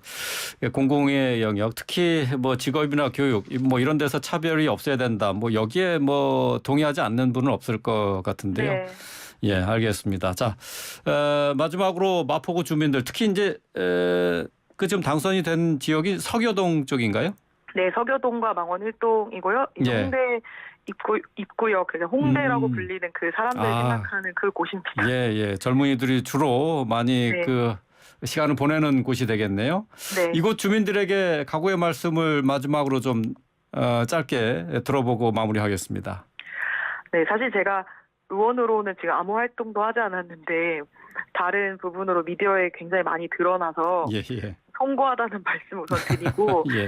정말 일 잘하는 구의원으로 주민분들이 알아주실 수 있도록 네. 알 수 있도록 정말 열심히 하겠다 이 말씀을 꼭 드리고 싶습니다. 예, 알겠습니다. 오늘 말씀 잘 들었습니다. 네, 감사합니다. 예, 차혜영 서울 마포구 의원과 함께했습니다. 모든 인쇄 가능한 성원의 드피아 온라인 주문 간편한 성원의 드피아 인쇄도 가상시대. 내 파일도 3D로 확인 가능. 쉽고 편한 인쇄가 현실이 되는 곳. 국민인쇄 성원의 드피아. 고객님, 당연히 서비스로 해드려야죠. 썬팅 필름을 자동차 딜러의 서비스 정도로 여기십니까? 차가 소중하다면 직접 선택하십시오. 독일 기술의 태양열 차단 썬팅 필름 후퍼 옵틱. 진정한 프리미엄을 누리다. 후퍼 옵틱으로 썬팅해주세요. The smarter choice. Hooper Optic. 하나만 기억해요. 1522 앞번호도 뒷번호도 1522 대리운전 1522 1522 1522 하나만 기억해요. 1522 대리운전 1522. 새로 바뀐 중대재해처벌법. 걱정 많으시죠? 사업주, 근로자 모두의 안전관리. 스마트폰으로 간편하고 철저하게 준비하세요. 위험 상황인지는 물론 법규 위반 사항 관리까지 넥스트코어 테크놀로지 디지털 안전관리 플랫폼 이젠 필수입니다. 나라장터에서 구매 가능합니다. 네, 이재현의 뉴스 정면 승부 2부 마칩니다. 잠시 뒤 3부로 이어가겠습니다. 안녕하십니까. 한국장애인재단 홍보대사 아나운서 이재훈입니다. 극복하다, 이겨내다, 뛰어넘다. 여러분은 이런 말을 들으시면 어떤 사람들이 생각나십니까? 장애를 극복한 장애인의 사연은 한편의 감동적인 드라마 같기도 한데요. 장애인은 감동을 선사하는 존재이기 이전에 비장애인처럼 평범한 일상을 살아가는 그저 보통의 사람이라는 걸 잊지 말았으면 합니다. 우리 사회에 다양한 사람들이 공존하듯 미디어 속 장애인도 다양한 소재로 표현되길 바라봅니다. 장애인 인식 개선 캠페인 한국장애인재단과 YTN 라디오가 함께합니다. 안녕하세요. 경기도의회 의장 장영국입니다. 시작이 반이라면 끝맺음은 전부라고 합니다.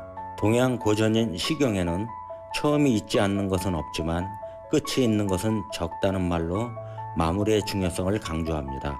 지난 4년 경기도의회는 코로나19라는 위기 중에도 도민과 활발히 소통하며 민생 의정에 집중했습니다. 이제 다음의 목표로 나가야 할 때입니다. 새롭게 시작되는 경기도의회의 다음 4년을 준비하며 마지막까지 최선을 다하겠습니다. 이 캠페인은 경기도의회와 함께합니다. 햇살, 바람, 파도. 이 아름다운 자연을 다음 세대에게 꼭 물려주고 싶으신가요? 그럼 지금부터 싹 해보세요. 내가 만든 쓰레기는 내가 싹. 우리가 만든 쓰레기는 우리가 싹. 쓰레기는 남에게 미루지 않고 스스로 알아서 싹 치우는 발생지 처리가 원칙입니다. 발생지 처리 원칙. 우리가 먼저 싹 틔웁니다. 환경특별시 인천. 이 캠페인은 인천광역시와 함께합니다. 뉴스킹 박지훈이 추천하는 뉴스 정면승부. 정면승부 들어보셨습니까? 아직 안 들어보셨다고요? 뉴스킹 박지훈이 강력 추천합니다.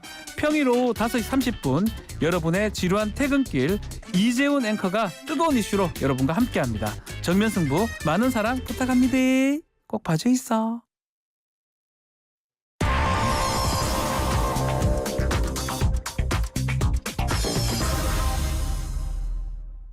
네, 이재현의 뉴스 정면 승부 3부 이어가겠습니다. 지방선거 이후에 여야 구분 없이 내홍에 휩싸여 있죠.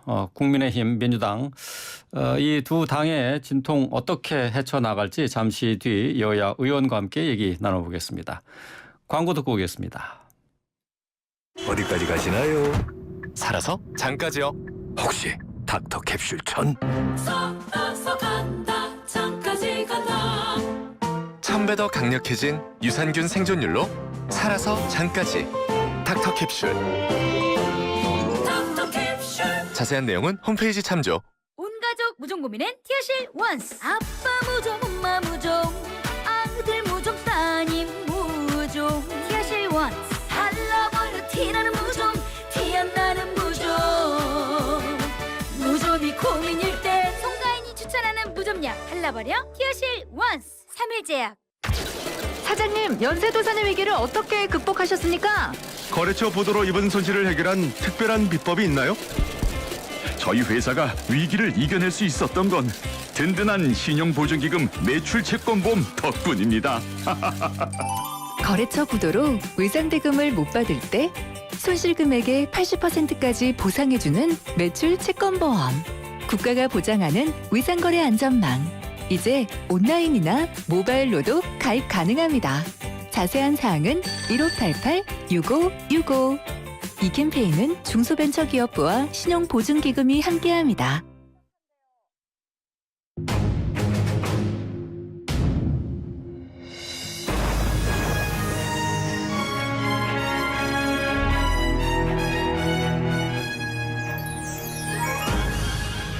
네, 이재현의 뉴스 정면 승부 3부.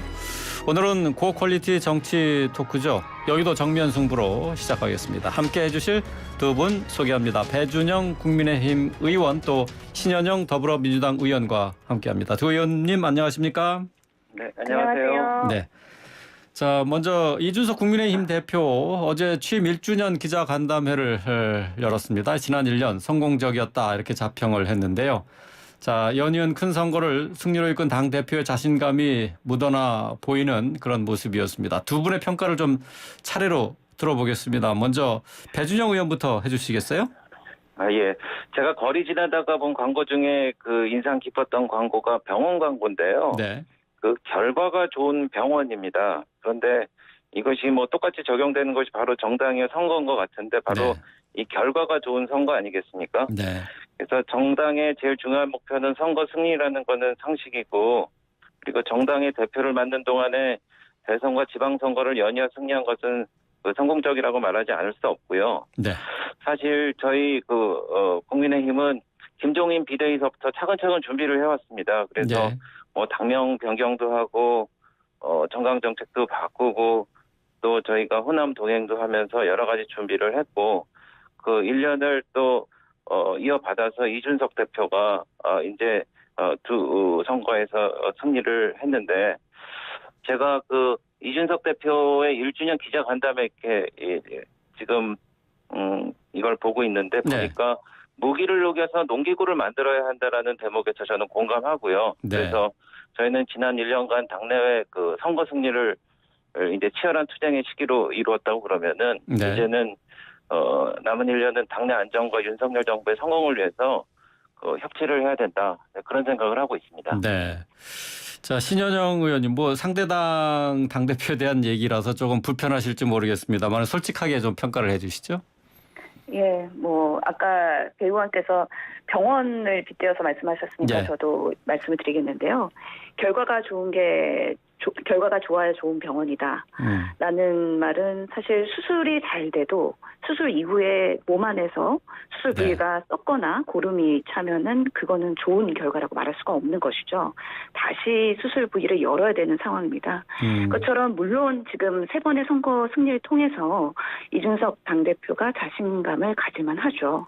근데 이제 선거 끝나고 나서 당내에서의 분열과 갈등의 증상들이 여러 곳에서 보이고 있습니다. 이제 제대로 한번 싸움을 시작하고 있는 게 아닌가. 당내 분란은 여전히 보이고 있는 상황이기 때문에 이준석 당대표가 앞으로 이런 분란에서의 어떤 리더십을 보일까가 오히려 더 중요한 상황이라고 생각을 하고요.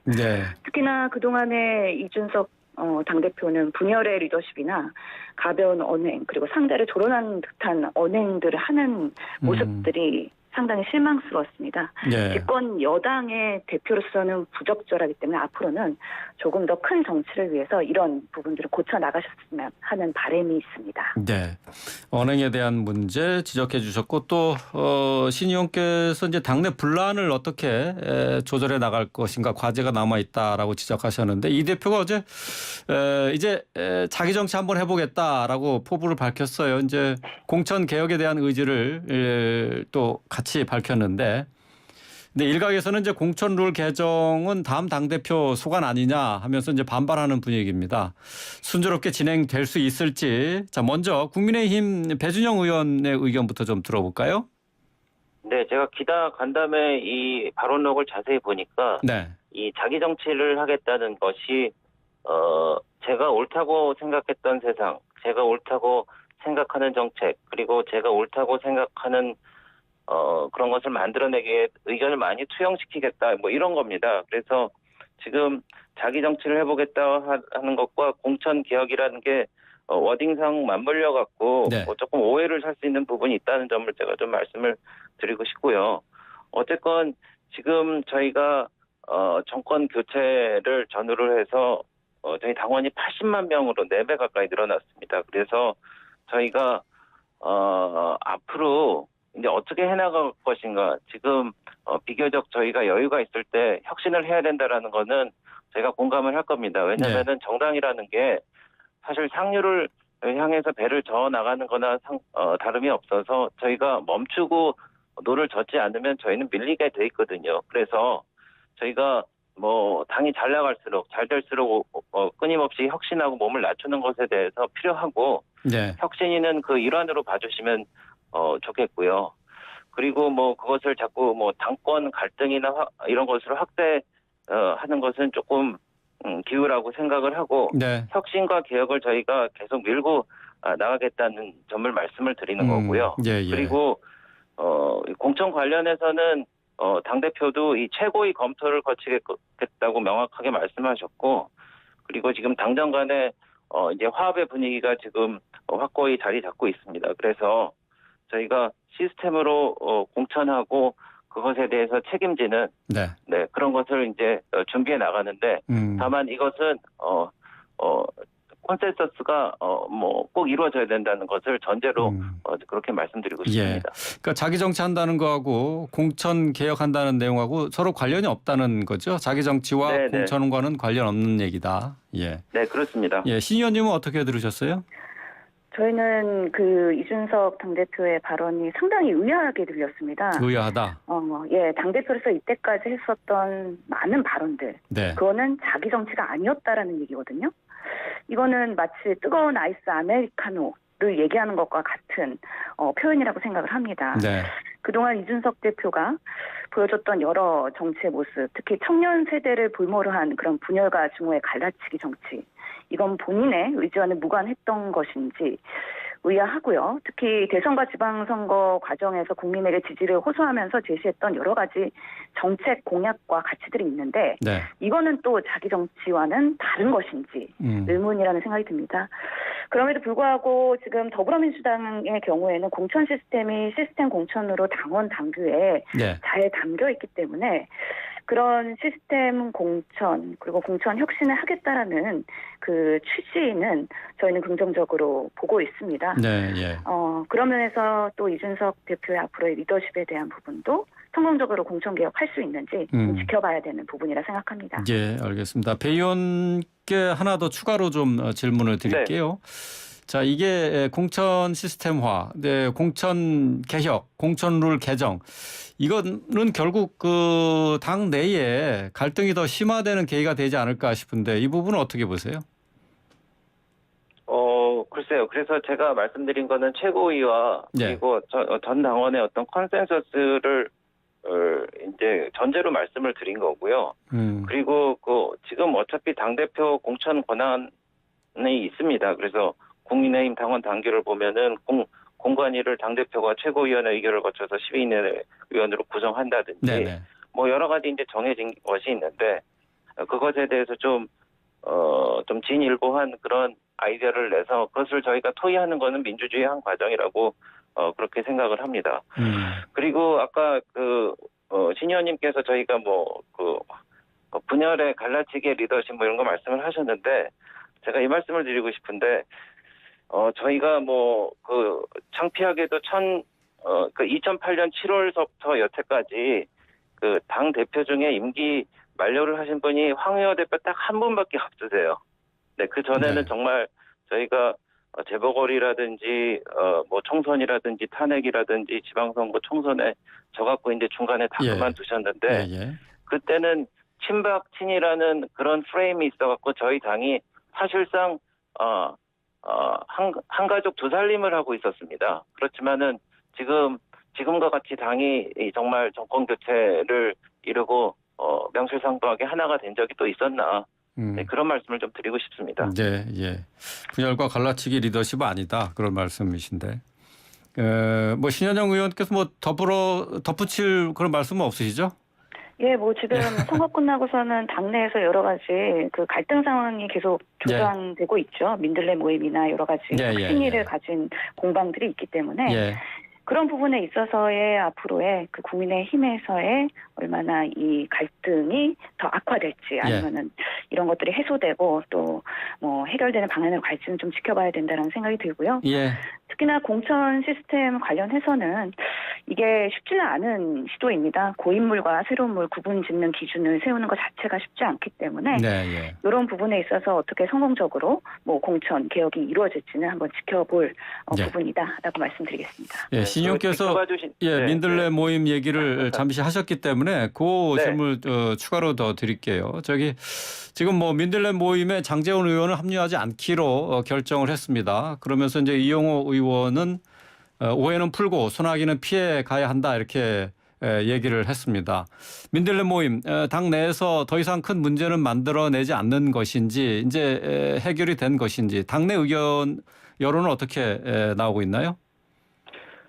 그래서 정권이 바뀌어서 뭐 당정청, 뭐 당정실이라고도 하는데 하나의 목표를 이뤄내기 위해서 뭐 그런 움직임이 있었다는 것은 뭐 긍정적으로 볼 수 있습니다. 원팀이 되기 위한 그런 거죠. 그런데 긍정적이다. 다만 이제 그런 것이 저희가 공식 라인이 있지 않습니까? 네. 원내 지도부도 있고 네네. 또 이런데 이게 패싱 논란이 있고 이러기 때문에 오해가 사서 물론 그런 그 조항은 사라졌다고는 하지만은 그런 부분이 있어서 문제가 된다고 그러면은 글쎄요 뭐 이게 지금 꼭 필요한 것인지 지금 발족해야 되는 것인지 뭐 이런 거는 다시 재고를 하고 있다니까요. 저희가 지켜보고 있습니다. 예. 그리고 한 가지 그 공천 관련해서 신현님께서 좀 걱정도 해주시고 그랬는데 제가 좀 데이터를 보니까 제가 18대 때는 저희가 153석이었고 19대 때 152석 그리고 20대 때 122석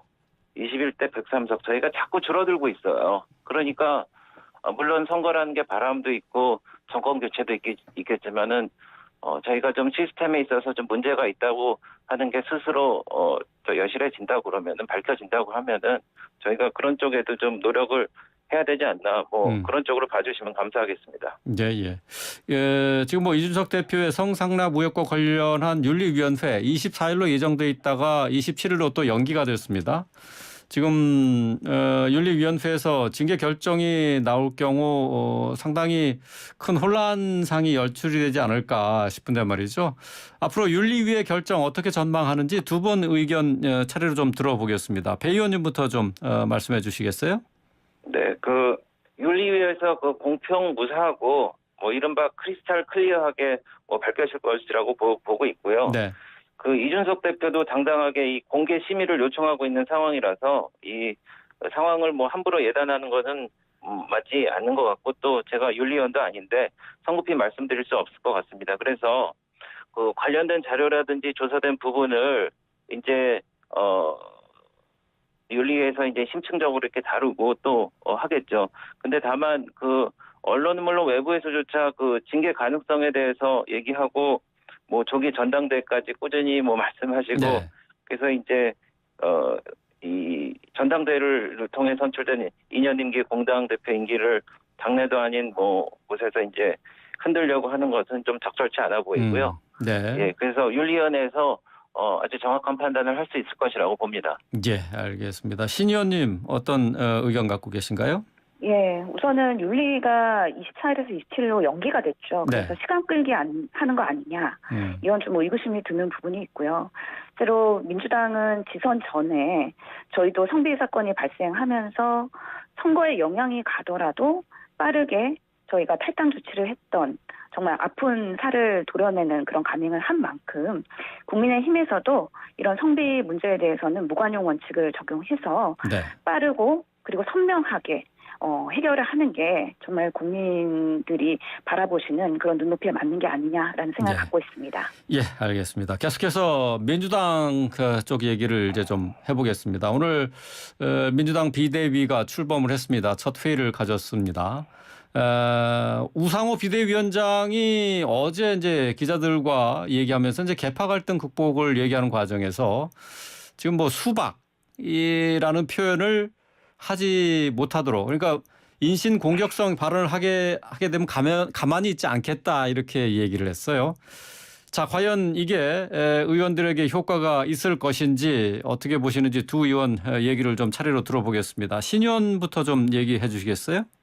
예, 이 수박이라는 표현을 엄단하겠다. 그만큼 앞으로 이런 분열적이거나 내부에서의 갈등을 유발할 수 있는 발언들은 오상호 위원장 아주 엄중하게 경고하겠다라는 강력한 메시지를 전하셨습니다. 당에 도움도 안 되고 사실은 그 선거 이후에 우리가 패배 요인이나 아니면은 혁신을 하는 데 있어서 정말 긍정적인 토론 그리고 건설적인 논의가 이루어지는 상황에서의 감정만 건드릴 수 있는 표현들은 지양하라는 의미이시고요.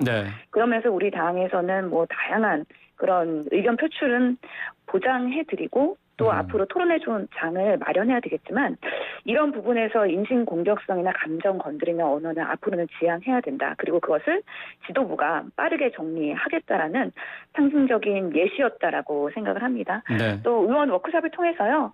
여러 그런 현 패배 상황에서의 그런 의견 표출들은 충분히 하고 토론할 수 있도록 하는 장을 앞으로도 계속 마련하려고 지도부가 계획 중에 있다는 말씀 드리겠습니다. 예.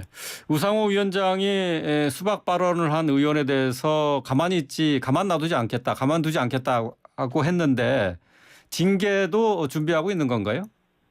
우선은 엄중 경고하겠다라고 말씀을 하셨습니다. 그렇기 때문에 징계 수위를 벌써부터 얘기할 수는 없는 상황이고요. 다만 우리가 품격 있는 논쟁과 건강한 발언을 하기 위한 계속해서 건전한 문화를 만들기 위한 그런 메시지는 말씀을 전달하실 걸로 보입니다. 예, 알겠습니다. 자, 배준영 의원님 수박 발언과 관련한 민주당 내의 개파 분열 양상과 관련해서 어떤 의견 갖고 계신지요? 네, 그 우상호 의원께서 그 선임된 이후에 그 개파 갈등 종식을 위해서 노력하시는 모습은 제가 높이 평가를 합니다. 네. 근데 뭐 다른 분들이 잘 따라줄 수 있을지는 미지수인데 우선 우상호 위원장이 586 세대의 뭐 대표 정치인 아니시겠습니까? 그래서 박지원 전 위원장이 민주당의 그 개혁의 대상으로 지목했던 분들인데 환골탈퇴할지 좀 지켜보겠습니다.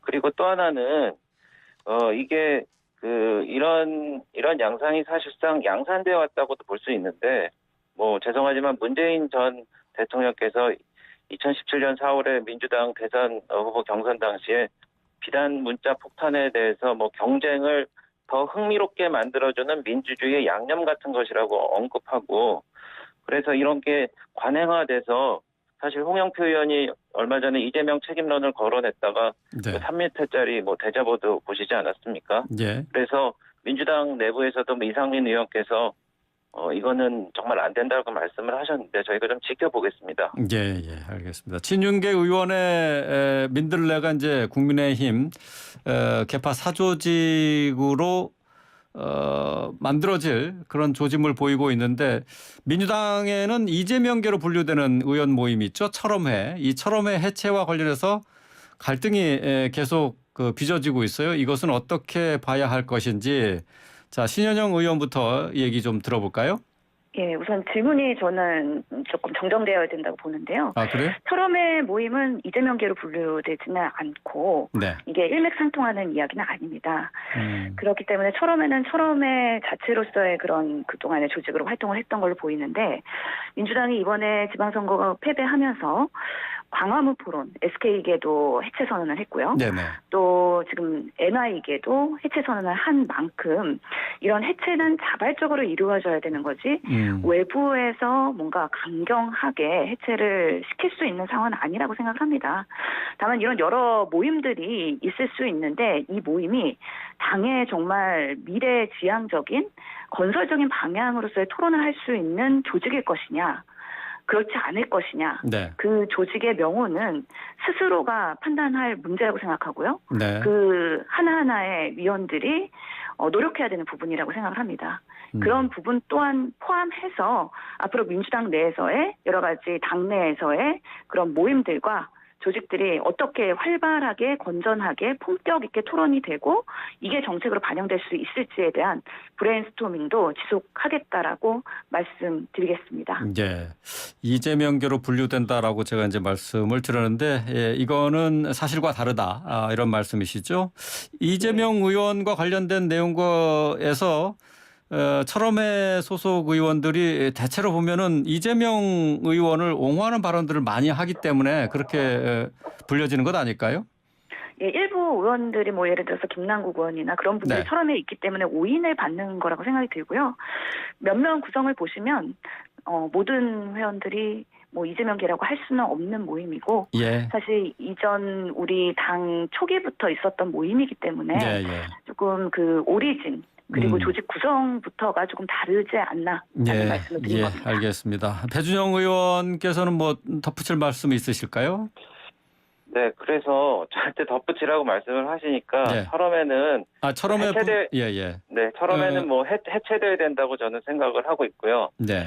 이게 왜냐면은 그 꼬리가 몸통을 흔든다라는 말이 있습니다. 지금 철험의 멤버님들 개별적으로는 정말 훌륭하신 의원님들이신데요. 근데 지금 민주당 전체를 흔들고 있습니다. 예, 그래서 어쨌든 결과적으로 이재명 의원을 결사옹위하기 위한 조직으로 외부에선 보여지고 있는데, 결국은 그분의 뭐 눈과 귀를 가리고 주변의 비판을 무디게 해서 결국 뭐 좀 독이 되는 조직이라고까지 말씀드릴 수 있을 것 같은데, 21대 총선 직후에 이해찬 의원님은 그 초선 당선인들한테 그 개파 분열이 극심했던 열린우리당 시대를 잊지 말자고 뭐 편지를 보내셨고, 그 김태년 원내대표도 뭐 열린우리당 시절 과오를 다시 반복하면 안 된다 이런 말씀을 하셨는데, 근데 사실 민주당이 이제 거듭나기 위해서는 그런 개파 모임이라든지, 예를 들어서 뭐 노무현 정부 시대 뭐 국민참여연대라든지 뭐 이런 것들이 과연 순작용을 했는지 다시 한번 짚어볼 필요는 있겠다는 생각을 합니다. 예, 알겠습니다. 마지막으로 국회법 개정 움직임과 관련한 의견을 좀 들어보겠습니다. 국회 상임위가 대통령령이나 뭐 부령을 소관행정기관장에게 수정 변경을 요청하는 법안을 추진하고 있어요. 이와 관련해서 양 당의 입장이 어떤지 간단히 한 30초씩만 얘기를 좀 들어보겠습니다. 신현영 의원부터 얘기해 주시겠어요? 예, 이 법안을 자세히 들여다보면 아직 발의가 안 된 것으로 알고 있는데, 이전 시행령이나 이런 것들이 그 법안의 취지와 입법과 방향이 다른 대통령령이나 아니면은 뭐 정부령이 됐을 때 이를 시정할 수 있는 프로세스가 국회에 있습니다. 이미 있는 프로세스를 조금 더 간소화하는 법안이기 때문에 윤석열 대통령 그리고 권성동 의원께서 발언하던 것처럼 이렇게 과잉 반응할 그런 위헌 소지까지 언급하시는 건 부적절하다고 보고요. 아직 발의도 되지 않았기 때문에 물론 대통령께서 그렇죠. 이렇게 먼저 의견을 말씀하시는 게 적절했느냐 이런 부분에 있어서는 저는 문제가 있었다라고 생각합니다. 자, 배 의원님. 만약 발의가 돼서 통과된다면 사실상 정부의 손에 수갑을 채우고 발에 족쇄 채우는 겁니다. 그래서 해도 좀 너무한 입법이라고 생각하는데, 이거는 헌법 제75조의 대통령의 그 법률을 집행하기 위해 필요한 사항을 대통령을 발할 수 있다라고 하는 그 제3권 분립에 의한 그 대통령의 권한을 심각하게 막는 건데요. 정부가 잘못하거나 시정이 필요하다는 국민적인 여론이 드높으면은 그것에 관련해서 시정을 요구하면 됐지. 이거를 국회를 야당이 민주당이 절대 다수를 차지하고 있는 상황에서 행정부까지 이렇게 옥죄는 것은 바람직하지 않다고 봅니다. 오늘 말씀 여기까지 듣겠습니다. 오늘 말씀 잘 들었습니다. 네, 감사합니다. 지금까지 국민의힘 배준영 의원, 더불어민주당 신현영 의원이었습니다. 건강한 나의 내일, 행복한 나의 내일, 빛나는 나의 내일, 건강한 내일. 건강한 내일을 여는 글로벌 헬스케어 기업 휴원스. 올여름 혼자 어때 둘이 어때 셋이 어때 올여름 여행 어때 바다 어때 여기 어때 여행할 때 여기 어때 여행할 때 여기 어때 여러분 때가 됐습니다. 여기 어때 할 때 하나만 기억해요 1호 둘둘 앞번호도 뒷번호도 1호 둘둘 대리운전 1호 둘둘 1호 둘둘 1호 둘둘 하나만 기억해요 1호 둘둘 대리운전 1호 둘둘 주문하신 문서 나왔습니다. 계약서 빠르게 로펌 내용 증명 빠르게 로펌 기업도 빠르게 로펌 개인도 빠르게 법률 문서는 로펌 법률 문서 빠르게 로펌. 이전의 뉴스 정면 승부 3부 마칩니다. 7시에 4부로 돌아오겠습니다. 안녕하세요. 배우 류수영입니다. 여러분, 햇섭 잘 아시죠? 그럼 햇섭이 우리가 먹는 음식을 안전하게 관리해 준다는 것도 알고 계셨나요? 햇섭은 단순한 마크가 아닙니다. 햇섭은 식품의 제조부터 유통까지 시스템으로 관리합니다. 걱정 없이 맛있게만 드시라고 관리하고 또 관리하는 햇섭. 저처럼 꼼꼼한 사람도 인정. 고마워요 햇섭. 아는 만큼 안심이 보여요. 이 캠페인은 식품의약품안전처가 함께합니다. 당신이 살고 싶은 도시, 당신이 꿈꾸는 도시는 어떤 모습인가요? 대한민국 최초 수원특례시는 인구 100만 이상 규모에 맞는 행정복지 서비스 향상으로 시민이 살기 좋은 시민중심형 도시로 거듭납니다. 즐거움과 여유가 넘치는 곳, 세계 문화유산 수원화성을 품은 문화도시로 삶을 풍요롭게 해주는 곳, 이곳이 바로 대한민국 행정의 미래, 수원특례시입니다. 125만 시민들의 풍요롭고 안전한 삶을 만들어가겠습니다. 이 캠페인은 사람이 반가운 도시, 휴먼시티 수원시와 함께합니다. 내고장 7월은 청포도가 익어가는 시절, 이 마을 전설이 주저리 열리고 먼데 하늘이 꿈꾸면 알날이 들어. 기억이 나요. 마지막 떠나실 때 그 모습, 아버지가 그 눈만 보이는 용수를 쓰고 지금도 너무 생생해요. 포승지를 꽁꽁 묶여 있었어요. 그때 아버지 다녀오마 이렇게 하셨는데. 독립군가 복원 프로젝트 100년의 소리 제32편 이육사의 꽃. 저는 민족 시인이자 독립운동가인 이육사 선생의 딸 이옥비입니다. 기름질 옥자에 안입이자 기름지지 않다 이래 했거든요. 제가 80이 넘도록 살아오다 보니까 그 이름이 아버지가 살고 싶은 삶이었다. 욕심 없이 우리 아버지가 살고 싶은 삶을 나에게 이름을 주셨구나. 이제 이육사는 감방 번호, 수인 번호예요. 아무리 고문을 당해도 실도를 하지 않고 수인들이 다 암으로 264번이 지금도 끌려가고 있다. 들어오고 있다. 그래서 264번이 유명하게 됐는 거죠. 남경에 군사학교가 있었는데 저희 아버지 일기생인데 특히 권총이 말을 타고 다닐 때도 백발백중 명중하는 명사수였다. 그 이제 나오셔가지고 글에 집중을 했죠. 왜냐면 필로 사오자, 꽃 264, 동방은 하늘도 다 끝나고 비 한 방울 내리지 않는 그때에도 오히려 꽃은 빨갛게 피지 않는가. 보통 꽃은 아름다움을 논하는 데 많이 쓰잖아요. 저희 아버지는 튼드라에서 얼음 속에서도 피는 강인한 꽃, 그런 게 제가 좋더라고요. 독립군가 복원 프로젝트 100년의 소리 자문 민족문제연구소.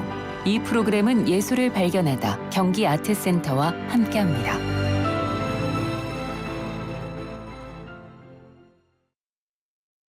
YTN News FM.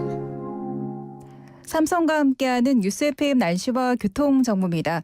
요즘 소나기 소식이 잦은데요. 오늘 저녁까지도 경기 북부와 강원, 충남 서해안과 전북에는 30mm 정도 비가 내리겠습니다. 갑작스런 소낙비에 나가실 때 우산을 좀 잘 챙겨주시기 바랍니다. 이 시각 도심 이태원로 따라 퇴근길 이동 차량이 많은 상황인데요. 북한남 삼거리 방면 녹사평역 이전부터 지금 삼각지역까지도 시속 20km 미만입니다. 녹사평대로 따라 녹사평역에서 재정관리단 앞까지 속도가 좀 많이 내려가 있는데요. 신호 대기 시간이 좀 길어져 있습니다. 그리고 한강을 따라 올림픽대로는 김포 쪽 이동하는데 반포대교 남단에서 한강대교, 이후 양화대교 지나 지금 가양 일대까지도 긴 정체가 이어져 있고요. 40분이 조금 넘게 소요되고 있습니다. 여행원의 하이원의 샤스타 데이지 천국 하이원 리조트와 함께하는 뉴스 FM 날씨와 교통 정보였습니다.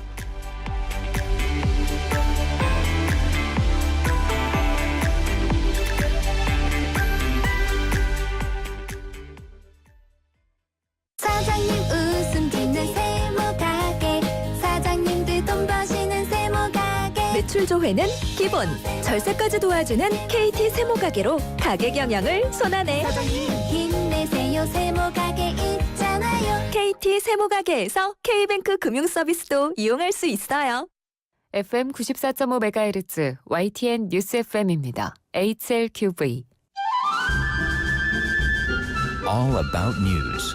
YTN News FM. 한국의 뉴스 채널 YTN 뉴스 FM에서 7시를 알려드립니다.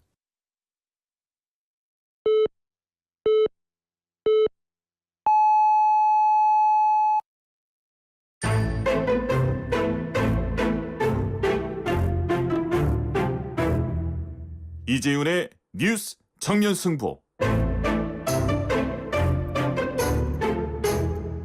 이재윤의 뉴스 정면 승부.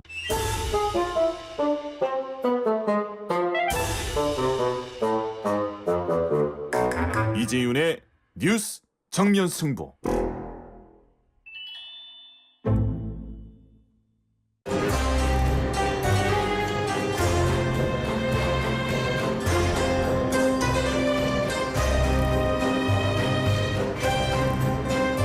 네, YTN 라디오 이주연의 뉴스 정면 승부 4부 월요일에는 법전을 둔 셜록으로 이어갑니다. 탐사보도 전문 매체 셜록의 박상규 기자 나오셨습니다. 안녕하세요. 예, 안녕하세요. 네, 또 신민영 변호사 함께합니다. 안녕하십니까? 네, 안녕하십니까? 네. 자, 지난 9일이었죠. 대구 변호사 사무실에서 방화 사건, 끔찍한 사건이 일어나는데요. 한순간에 7명의 생명을 앗아갔습니다. 자, 방화범의 방화 동기를 두고 의견이 분분한 상황인데요. 오늘은 대구 변호사 방화 사건의 개요 또 범행 배경에 대해서 자세히 얘기 나눠보도록 하겠습니다. 자, 박상규 기자, 그 방화범이 집을 나선 후에 변호사 사무실에 도착해서 불을 지르기까지 10분이 채 걸리지 않았어요? 예, 아주 짧은 시간에 사건이 벌어졌는데요.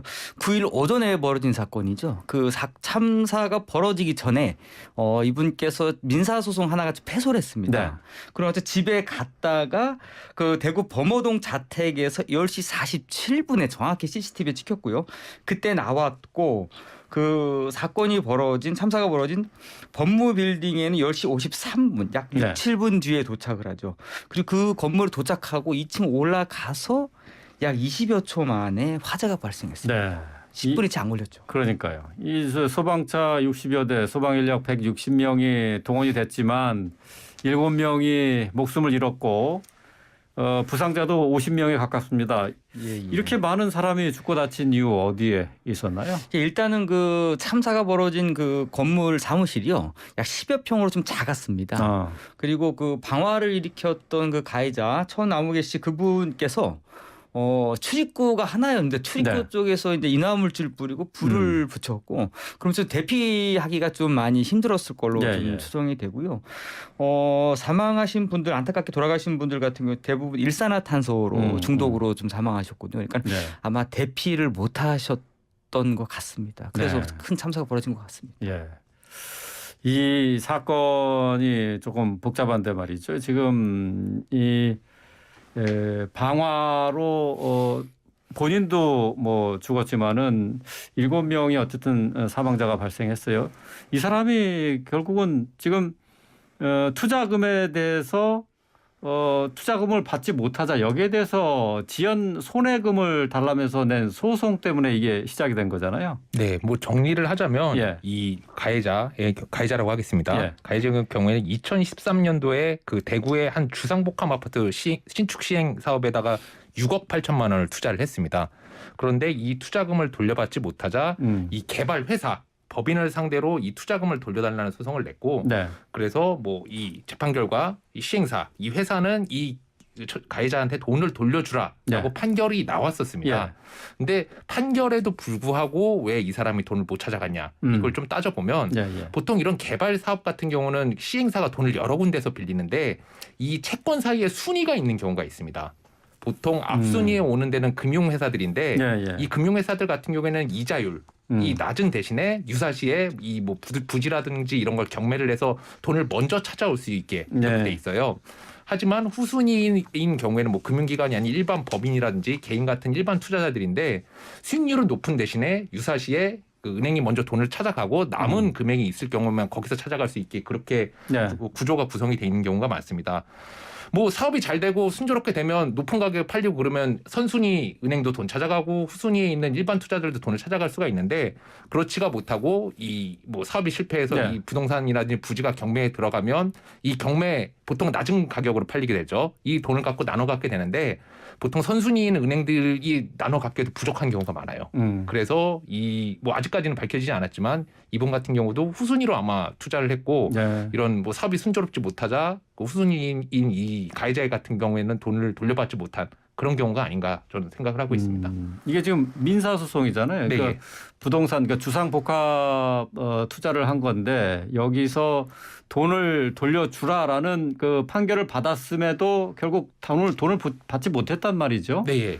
그러니까 판결이 있어도 사실 돈을 받는다는 보장은 없는 거죠. 그렇죠. 그러니까 판결이 있었고 그걸 채무자가 임의로 돈을 갚으면 판결에 따라서 임의로 갚으면 문제가 없지만 네. 보통 임의로 못 갚으면 우리가 뭐 빨간 딱지라고 하잖아요. 예. 그러니까 그 사람의 재산에다가 뭐 압류 이런 걸 해서 경매에 들어가는데 그 재산이 없는 경우에는 뭐 돈을 못 돌려받는 경우가 왕왕 있습니다. 특히 말씀드린 것처럼 부동산 개발 사업 같은 경우는 실패를 하면 지금 있는 사업 부지를 팔아가지고 이제 채권자들끼리 돈을 나눠갔는데 네. 보통 저가로 팔리고 그리고 앞순위에 있는 금융기관도 돈을 나눠갖기 좀 부족한 경우가 많습니다. 네. 어쨌든 뭐 이 사업도 이제 분양이 지지부진해졌었던 상황이었던 것 같은데 네, 예. 문제는 지금 이제 투자금 회수보다도 투자금 회수가 아니라 투자금을 지금 받지 못하는 회수 받아야 될 돈을 받지 못하는 거에 대한 지연 손해금을 받아야 되겠다 하면서 네.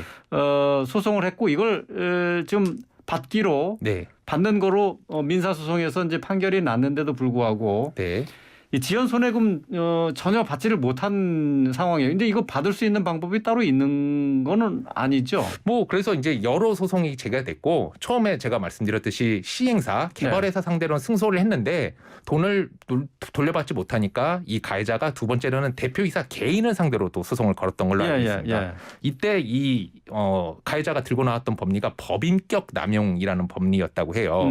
이 법인격 남용이란 뭐냐? 뭐 그 이름에 다 나와 있긴 합니다. 법인격을 남용한 경우인데 구체적으로 말씀드리면 바지사장이라는 용어 한번 들어보셨을 거예요. 네. 어떤 사람이 사업을 하는데 자기 이름으로 해서 자기가 책임을 져야 되는데 이 책임을 지기 싫으면 다른 사람을 명목상 대표로 데려다가 뭐 법적인 책임을 다 지게 하잖아요. 비슷한 경우로 어떤 사람이 자기가 개인적으로 사업을 하려고 하다 보니까 뭐 채무도 져야 되고 유사시에 갚기도 싫고 그러니까 법인을 만드는 겁니다.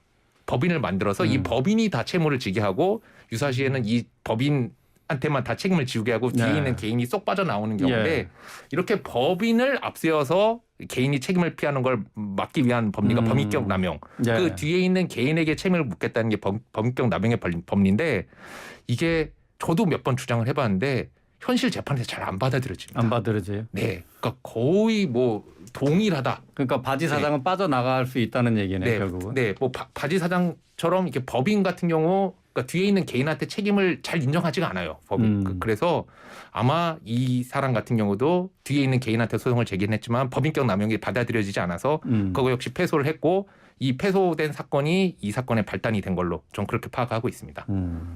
근데 어쨌든 뭐 지금 말씀하신 이제 가해자 물론 뭐 사망했습니다마는 신탁 계약이 있기 때문에 자신도 돈을 받을 권리가 있다라고 주장을 했어요. 신탁사의 신탁 사무 책임 어디까지 져야 하는 겁니까? 이 보통 개발 현장 같은 데 보면 앞에 철문에 붙어 있잖아요. 현장 책임자 뭐 누구, 시행사 누구 그리고 거기에 신탁회사가 적혀 있는 경우가 많고 또 하나 분양 공고 같은 데 보면은 뭐 광고 같은 데 보면 신탁회사 이렇게 적혀 있는 경우가 많아요. 이 신탁회사가 무슨 개발 사업에서 무슨 역할을 하냐 그러면 대주들 특히 금융기관들이 이 시행사 부동산 개발 회사한테 돈을 빌려주면서 걱정하는 두 가지가 첫 번째 내가 돈을 빌려줬는데 이 돈을 제대로 이 사업에다가 쓸 것인가 뭐 그게 아니라 다른 사업 현장에 유용할 수도 있고 아니면 뭐 외제차를 산다든지 개인적으로 유용할 수 있잖아요. 그 유용을 방지하는 게 첫 번째고 두 번째는 이 사업에 돈을 빌려줬는데 이 알고 봤더니 이 개발사가 시행사가 다른 현장에서 빚을 또 많이 지고 있을 경우가 있어서 난 이 돈 빌려줬는데 다른 그 채권자들이 몰려와서 이 돈을 뺏어가서 이 현장에 투입 못하게 되는 그런 상황을 겁냅니다. 그래서 보통은 신탁회사를 따로 하나 세워서 신탁회사가 인허가도 다 가져가고 그리고 분양 같은 업무도 대신하고 그 시행사의 업무를 외부적으로 그냥 다 신탁회사가 대행한다고 생각하시면 돼요. 그래서 돈 유용을 방지하고 불특의 채권자들이 들어와서 이 현장에다가 방해하는 걸 방지하는 역할인데 문제는 이 신탁회사가 돈 유용하는 것만 방지를 할 수 있을 뿐이지 그러니까 이 사업의 사업성까지는 보증을 하지 못합니다. 그래서 그렇게 해서 만들어진 건물이 안 팔렸다. 그래서 뭐 경매에 들어간다 그러면 아까 말씀드린 것처럼 뭐 경매에 들어가서 결국에는 앞순위에 있는 채권자부터 돈을 차근차근 받아가는 이런 사태가 벌어지는 겁니다. 네. 방화 용의자이고 또 사망한 이 가해자 천모 씨인데요. 그러니까 이 천모 씨가 시행사와 시행사 대표 또 투자 신탁사에 대해서 각각 이 소송을 했지만은 네. 다 이게 제대로 성과를 그 소개 목적을 투자금 회수에는 실패했다는 그런 얘기가 되네요. 네, 맞습니다. 뭐 구조는 구체적으로 살펴봐야 되겠지만, 그러니까 아마도 저는 그 높은 수익률을 보고 그러니까 후순위 채권, 그러니까 유사시에는 그 반환이 안 될 수 있는 후순위 채권을 투자했던 게 아닌가 저는 그런 생각이 들었어요. 이 천 씨 같은 경우 그 8일 그러니까 범행이 있기 바로 전날이었죠. 지난주 수요일에는 형사소송에서 유죄 판결을 받았고 목요일에는 청구 소송에 이제 패소를 하자 곧바로 이제 범행을 저질렀어요. 박상규 기자, 이 범행을 저지를 당시 천 씨의 경제적 여건은 어땠습니까? 예, 뭐 긴 소송 때문에 뭐 여러 가지 영향이 있었겠지만요. 경제적으로 좀 넉넉하지 못한 상황이었습니다. 네. 약 투자금이 6억 8천만 원 정도 된다고 알려졌는데요. 이분께서는 1982년도에 준공된 16평짜리 아파트에서 보증금 500만 원, 전세 그리고 월세 20만 원 주고 살았다고 하는데요. 이 가해자분께서 현장에서 사망했기 때문에 뭐 구체적인 직업이라든가 재산 정도 다른 곳에 뭐가 있었는지는 아직은 뭐 많이 알려지지는 않았습니다. 경제적으로 좀 어려웠던 것 같습니다. 예. 대부분의 또 투자금을 빌려서 했다고요? 예, 뭐 대부분 자기 재산이라고는 또 아니고요. 아마 이분도 여러 채권자들한테 좀 떠들렸던 걸로 알려지고 있습니다. 그래서 뭐 자기도 떠들리니까 계속 소송을 하고 그러면서 좀 많은 스트레스를 받지 않았나 그렇게 추정되고 있습니다. 예. 뭐 한때 이제 미디어에서는 사적 복수를 다룬 콘텐츠가 유행하기도 했었죠. 이 개인의 그릇된 복수심이 무고한 이들의 생명을 앗아갔는데 박상규 기자, 이 억울한 개인을 구제해 줄 수 있는 사회적 제도나 예방 장치 무엇이 있습니까?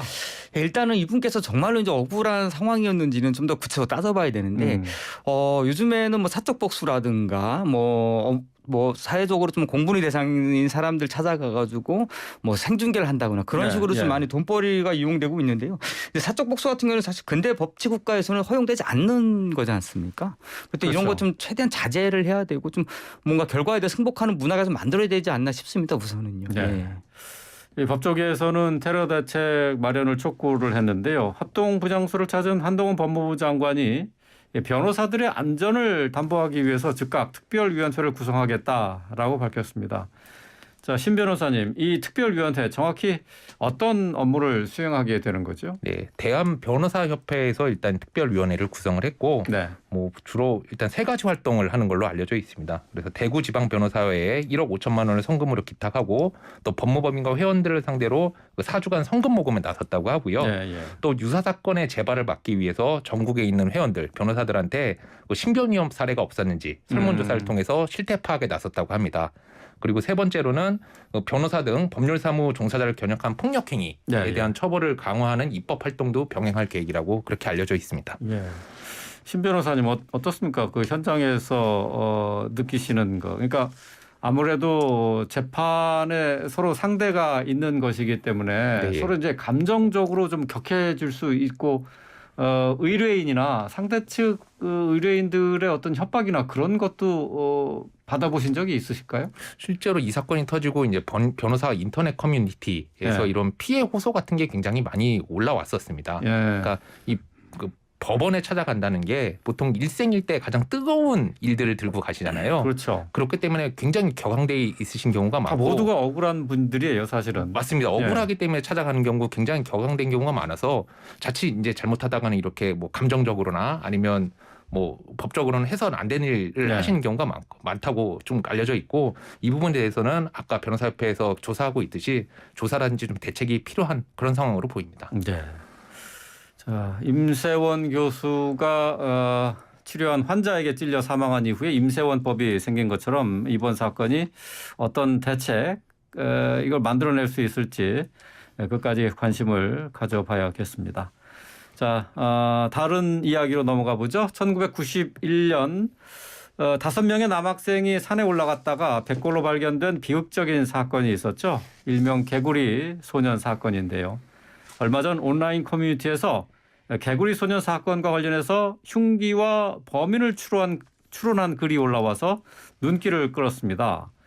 자, 여기 이 내용에 따르면은 이 어린이들을 살해하는 데 쓴 흉기가 버니어 캘리퍼스라고 주장을 했는데요. 자, 박상규 기자, 이 버니어 캘리퍼스는 뭐고 어떤 근거로 범인을 추론한 건죠? 이 버니어 캘리퍼스는 물건의 길이나 높이를 네. 측정하는 금속 도구입니다. 근데 이제 이게 특정을 하다 보면 이게 좀 약간 뾰족하게 나온 좀 이빨처럼 나온 부분이 있는데요. 그것이 굉장히 날카롭습니다. 그래서 이제 뭐 이 글쓴이 같은 거는 과거 백골로 발견됐던 희생자 그 아이들 머리에서 둔기로 맞은 그 흔적과 버니어 캘리퍼스의 어떤 뾰족한 부분하고 일치한다. 그런 주장을 펼쳤는데요. 사실은 이거는 거의 뭐 소설이고 이거 좀 뭐 약간은 누가 썼는지도 모르고 좀 약간 황당한 근거가 없는 이야기로 보는 게 맞을 것 같습니다. 왜냐하면 이거 같은 거 이미 20년 전에 경찰에서도 다 한번 실험을 해보고 다 한번 검증을 거쳤다고 했던 사안입니다. 그래서 사실 이 글은 현재 지워진 상태입니다. 네, 경찰에서도 이 버니어 캘리퍼스 이제 이 공고로 알려져 있는데 이것 가능성도 살펴봤다는 얘기예요? 예, 20년 전에 다 이걸로도 한번 좀 약간 끔찍한 이야기지만 동물 상대 실험에서도 다 해봤다고 합니다. 해봤는데 이런 흔적과는 일치하지 않고 그 가능성은 굉장히 낮다라고 판정을 했고요. 그리고 그 희생된 그 개구리 소년 같은 경우에도 그분들 그 아이들 유골에서도 다 희생된 모든 아이들 두개골에서 그런 흔적이 나온 건 아니고 한 아이에서만 좀 비슷한 게 남았는데 그것도 일치하지 않는다라는 결론이 이미 나온 상태입니다. 그래요. 근데 그 많은 사람들의 관심을 끈 이유가 또 이제 이 글이 나오고 난 뒤에 이수정 교수가 설득력이 있어 보인다 이렇게 말하면서 이제 힘이 실렸어요. 자, 신 변호사님, 이 추론의 신빙성 좀 어떻게 판단하세요?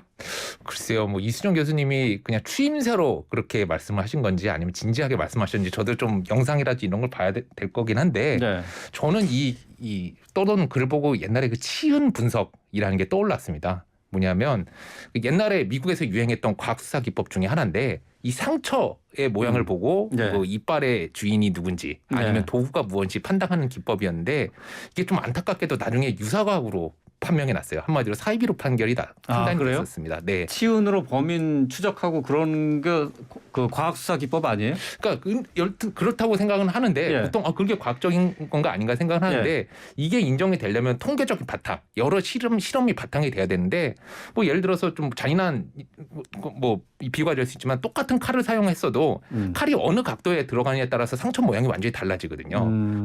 그래서 상처 모양을 바탕으로 해서 어쨌든 이 뭐 그 이빨의 주인이라든지 아니면 흉기의 주인을 판독하는 방법, 그러니까 입증할 수 있을 만한 증거나 데이터가 충분히 있어야 된다는 거예요. 네, 데이터도 없고 인증된 기법이 없는 상황이고 더군다나 이 대상이 됐던 거는 이미 그 사망한 지 오래돼서 방치가 오래돼 있었던 유골이잖아요. 그래서 그 기법도 없을 뿐더러 이 모양을 기초로 해서 그 도구를 판명하는 건 쉬운 일은 아니다. 네, 좀 이 정도로 좀 정리할 수 있을 것 같아요. 그래요. 예. 자, 박상규 기자, 이 글이 나오고 난 뒤에 많은 사람들의 관심을 끌었어요. 벌써 30년이 넘은 미제 사건인데 여기에 대한 추론 글이 이렇게 관심이 집중되는 이유 어디에 있을까요? 일단은 미제 사건 그러면 많은 사람들이 좀 관심을 갖고 있죠. 그리고 또 드라마나 영화에서도 주된 소재였었고 그리고 사람들이 사실 좀 약간 유사과학 내지는 뭐 음모론에 살짝 혹하는 부분들이 있거든요. 자유로운 상상의 나라를 펼치다 보니까 이런 것에 좀 과학의 근거 없이 많이 좀 경도되는 게 아닌가 싶습니다. 네. 근데 오늘 이 시간에는 이제 이 추론 글이 인터넷에 올라온 것이 신빙성이 많이 떨어진다라고 했지만 사실 처음에 이 얘기가 언론에 공개가 됐을 때 상당히 그 연관성이 있어 보인다, 상당히 설득력이 있다 이렇게 다들 생각하지 않았습니까? 그게 이제 전 이렇게 생각을 합니다. 이수정 교수께서 어떤 근거로 그렇게 말씀하시는지 모르겠는데 저는 전문가들일수록 자기 발언이라든가 그런 것에 좀 약간 조심을 해야 된다고 생각을 하거든요. 이수정 교수께서 이렇게 좀 상당히 신빙성 있다고 하니까 갑자기 사람들이 하고 막 또 이렇게 여론이 퍼졌는데 여기는 물론 또 언론의 또 책임도 있다고 저는 생각을 합니다. 그래요? 이렇게 뭐 근거 없는 이야기를 갑자기 막 다 대서특필하고 예. 마치 진실인 것처럼 쓰고 그러면 좀 안 되죠. 예. 뭐 저도 뭐 변호사로서 이제 이 보도되는 걸 보면, 그러니까 진실에 가장 가까운 게 잘 보도되는 게 아니라 가장 자극적인 게 사실과 무관하게 화제가 되고 보도가 되는 것 같습니다. 이게 뭐 어쨌든 이런 얘기가 나올 때마다 이 가족을 잃은 유족들은 힘들 수밖에 없는데, 근데 이수정 교수가 이제 이 언급됐던 내용들을 분석을 하면서 이제 주변에 뭐 공고가 있는 뭐 그 공업고등학교 뭐 그 얘기까지 하면서 상당히 실증적인 어떤 근거가 있는 것처럼 비춰질 그런 위험성도 있었다. 그렇게 볼 수 있는 거죠. 그러니까 뭐 이수정 교수께서는 물론 뭐 나쁜 의도로 그렇게 뭐 좋은 의도 갖고 문제가 해결되길 바라는, 미제 사건 해결되길 바라는 마음에서 그렇게 좀 한번 추정을 해봤을 것 같은데요. 뭐 주변에 공고가 있었다 그렇게 하는 것은 또 공고에 대한 또 괜한 오해와 혐오를 일으키는 발언이 아닌가. 저는 또 그렇게 생각을 하고 있습니다. 네. 어쨌든 뭐 사람들 기억 속에서 조금씩 사라져가는 그 안타까운 사건이었습니다만은 사람들에게 다시 이제 관심을 갖게 하는 계기가 됐다. 뭐 그런 또 긍정적인 측면에서도 또 볼 수 있지 않을까요? 물론 이제 이게 미제 사건이고 그리고 많은 유가족들 분이 상당히 지금이라도 사건 해결되길 바라고 뭐 이게 만약에 범인이 있다면 범인이 검거되길 당연히 바라고 있죠. 그런 측면에서 보면은 다시 사건이 회자가 되고 많은 사람들 그 유가족들의 아픔에 공감을 하고 미제 사건이 이걸로 또 계기로 해결이 되면 더할 나위 없이 좋은 상황이죠. 그런 측면에서 또 너무 또 나쁜 점만 있는 것도 아니라고 생각합니다. 지금 어쨌든 뭐 개구리 소년 사건은 공소시효가 일단 지난 거죠. 네, 맞습니다. 그렇다면 이제 화성 연쇄 살인과 같이 진범을 잡고도 처벌하지 못하는 상황이 되는 건가요? 네, 맞습니다. 공소시효라는 게 말 그대로 공소를 제기할 수 있는 시효이기 때문에 그 기간을 지나가면 이제 공소를 제기하지 못하는 그런 효과가 있습니다. 애초에 공소시효 제도가 도입된 큰 이유 중에 하나가 시간이 지나면 이 진실을 알기가 굉장히 어려워진 경우가 많아요. 목격자들의 기억도 굉장히 흐려지고 그리고 방금 그 6월에 난 상처 논란도 있었지만 이거 같은 경우도 오래된 이후에 발견이 되고 나니까 실제로 이 형태가 무엇인지 도구가 무엇인지에 대해서 논란이 이어지고 있잖아요. 이런 문제 때문에 공소시효가 도입이 된 거고 그래서 그 뭐 범인을 잡고도 처벌하지 못하는 경우가 있는데 요새 과학기술도 발달이 됐고 또 뭐 CCTV나 이런 것도 많아서 증거 같은 것도 오래 보존이 될 수 있잖아요. 그래서 살인 같은 강력 범죄에 한해서는 공소시효를 좀 없애야 되는 거 아니냐 이런 논의들도 굉장히 많이 이루어지고 있습니다. 과거에 이 개구리 소년 사건과 관련해서 실종된 아이의 아버지가 범인이다라고 이제 범죄 심리학자가 주장하면서 집안을 뭐 파헤친 적도 있었는데요. 자, 명확하지 않은 음모론에 애꿎은 사람이 고통받을 가능성 무시할 수 없을 것 같습니다. 자, 신민영 변호사님, 이 경우 이제 음모론을 제기한 당사자에게 피해 보상 청구할 수 있는 겁니까? 네, 당연히 뭐 피해 배상, 그러니까 정신적 피해에 대한 위자료 청구를 할 수가 있고요. 또 이 말씀하신 그 사안의 경우에는 명예훼손으로 충분히 상대방한테 형사 책임을 물을 수 있는 상황입니다. 그래요? 네. 명예훼손으로? 네, 그러니까 확실히 사실이 아닌 걸 갖고 이렇게 누군가의 명예를 훼손하는 경우에도 명예훼손이 해당하지만 사실인지 아닌지 확실하지 않은 걸 갖고 이렇게 하는 경우에도 미필적 고의, 뭐 충분히 성립할 수가 있기 때문에 뭐 이런 얘기를 함부로 한다든지 아니면 이런 괴담 같은 걸 함부로 유포해서 누군가의 그 마음을 아프게 하는 일은 좀 없어야 되겠습니다. 네, 그렇군요. 자, 화성 연쇄 살인의 용의자가 잡히면서 개구리 소년 사건 역시 재수사가 또 한 번 있었죠. 재수사를 벌였지만은 뚜렷한 성과를 내지 못했습니다. 자, 끝으로 박상규 기자께 여쭤보겠는데요. 개구리 소년 사건 현재 수사는 어떻게 다 끝낸 건가요? 아니면 계속 진행 중인 겁니까? 2019년도 9월에 화성 연쇄살인 사건 진범이 밝혀지면서 그 당시 이제 민감용 경찰청장이 개구리 사건 미제 사건이죠. 이 사건을 재수사를 지시를 했고요. 현재도 재수사가 진행이 되고 있다고 합니다. 다만 아직까지 뚜렷한 가시적인 성과는 나오지 않고 있는 상황입니다. 수사는 계속 진행되고 있다고 합니다. 수사는 진행 중이다. 근데 워낙 오래된 사건이라 수사 진행 상황 어떻게 그냥 뭐 지금 목격자나 뭐 뚜렷한 증거를 찾기가 쉽지 않을 것 같은데 말이죠. 뭐 과학이 발달하고 수사 기법도 좀 발전했으니까요. 뭐 큰 기대는 아니더라도 뭐 꾸준히 네. 하면은 뭐 어쨌든 뭐 유가족의 아픔을 치유할 수 있는 결과도 나올 수 있다고 생각을 합니다. 예. 알겠습니다. 네, 제가 말씀 중에 한 가지 좀 잘못 말씀드린 게 있어서 바로 잡아야 될 것 같은데 살인죄의 경우에는 2015년도에 공소시효가 폐지가 됐습니다. 그리고 아까 말씀드렸 제 취지는 공소시효 제도의 의의에 대해서 계속 문제 제기가 있고 좀 늘려야 된다는 논의가 있다. 이렇게 좀 이해하시면 좋을 것 같습니다. 살인죄에 대해서는 공소시효가 폐지됐다. 네. 예. 근데 개구리 소년 사건에 대해서는 해당되지 않는 해당되지는 거죠? 않습니다. 예, 알겠습니다. 자, 오늘 말씀은 여기까지 듣겠습니다. 자, 그동안 사건에 얽힌 법률 문제를 풀어준 법전을 든 셜록. 오늘 마지막 순서로 함께했습니다. 그동안 수고해 주신 박상규 셜록 기자, 신민영 변호사께 감사의 말씀 전합니다. 오늘 말씀 잘 들었습니다. 고맙습니다. 고맙습니다. 고맙습니다. 얼음 나오는 커피 머신 에스프레 카페. 아침엔 소프트 아메리카노, 운동 후엔 시원한 아아. 혼자만의 시간은 룽고. 영웅이처럼 즐겨봐. 커피, 얼음 한 번에 자유롭게. 얼음 나오는 커피 머신 에스프레 카페. 청원 아이스. 한 번에 합격! 해커스로 가자! 해커스 공무원 합격! 해커스 공인중개사 합격! 해커스 세무회계도 합격! 한 번에 합격! 해커스! 한 번에 합격! 해커스! 모든 인쇄 가능한 성원 에드피아. 온라인 주문 간편한 성원 에드피아. 누구든지 어디서나 쉽고 빠르게 인쇄의 유토피아 성원 에드피아. 여름에는 부츠 판촉물 다양한 부츠 역시 성원 에드피아. 하나만 기억해요 1522. 앞번호도 뒷번호도 1522. 대리운전 1522. 1522. 1522. 하나만 기억해요 1522. 대리운전 1522. 내일 아침 5성급 호텔에서 눈뜰 수 없다면 당신의 침실엔 베스트 슬립이 필요하다. 30년 수면과학으로 완성된 최상의 숙면 프리미엄 매트리스 베스트 슬립. 5-star hotel mattress. Best sleep.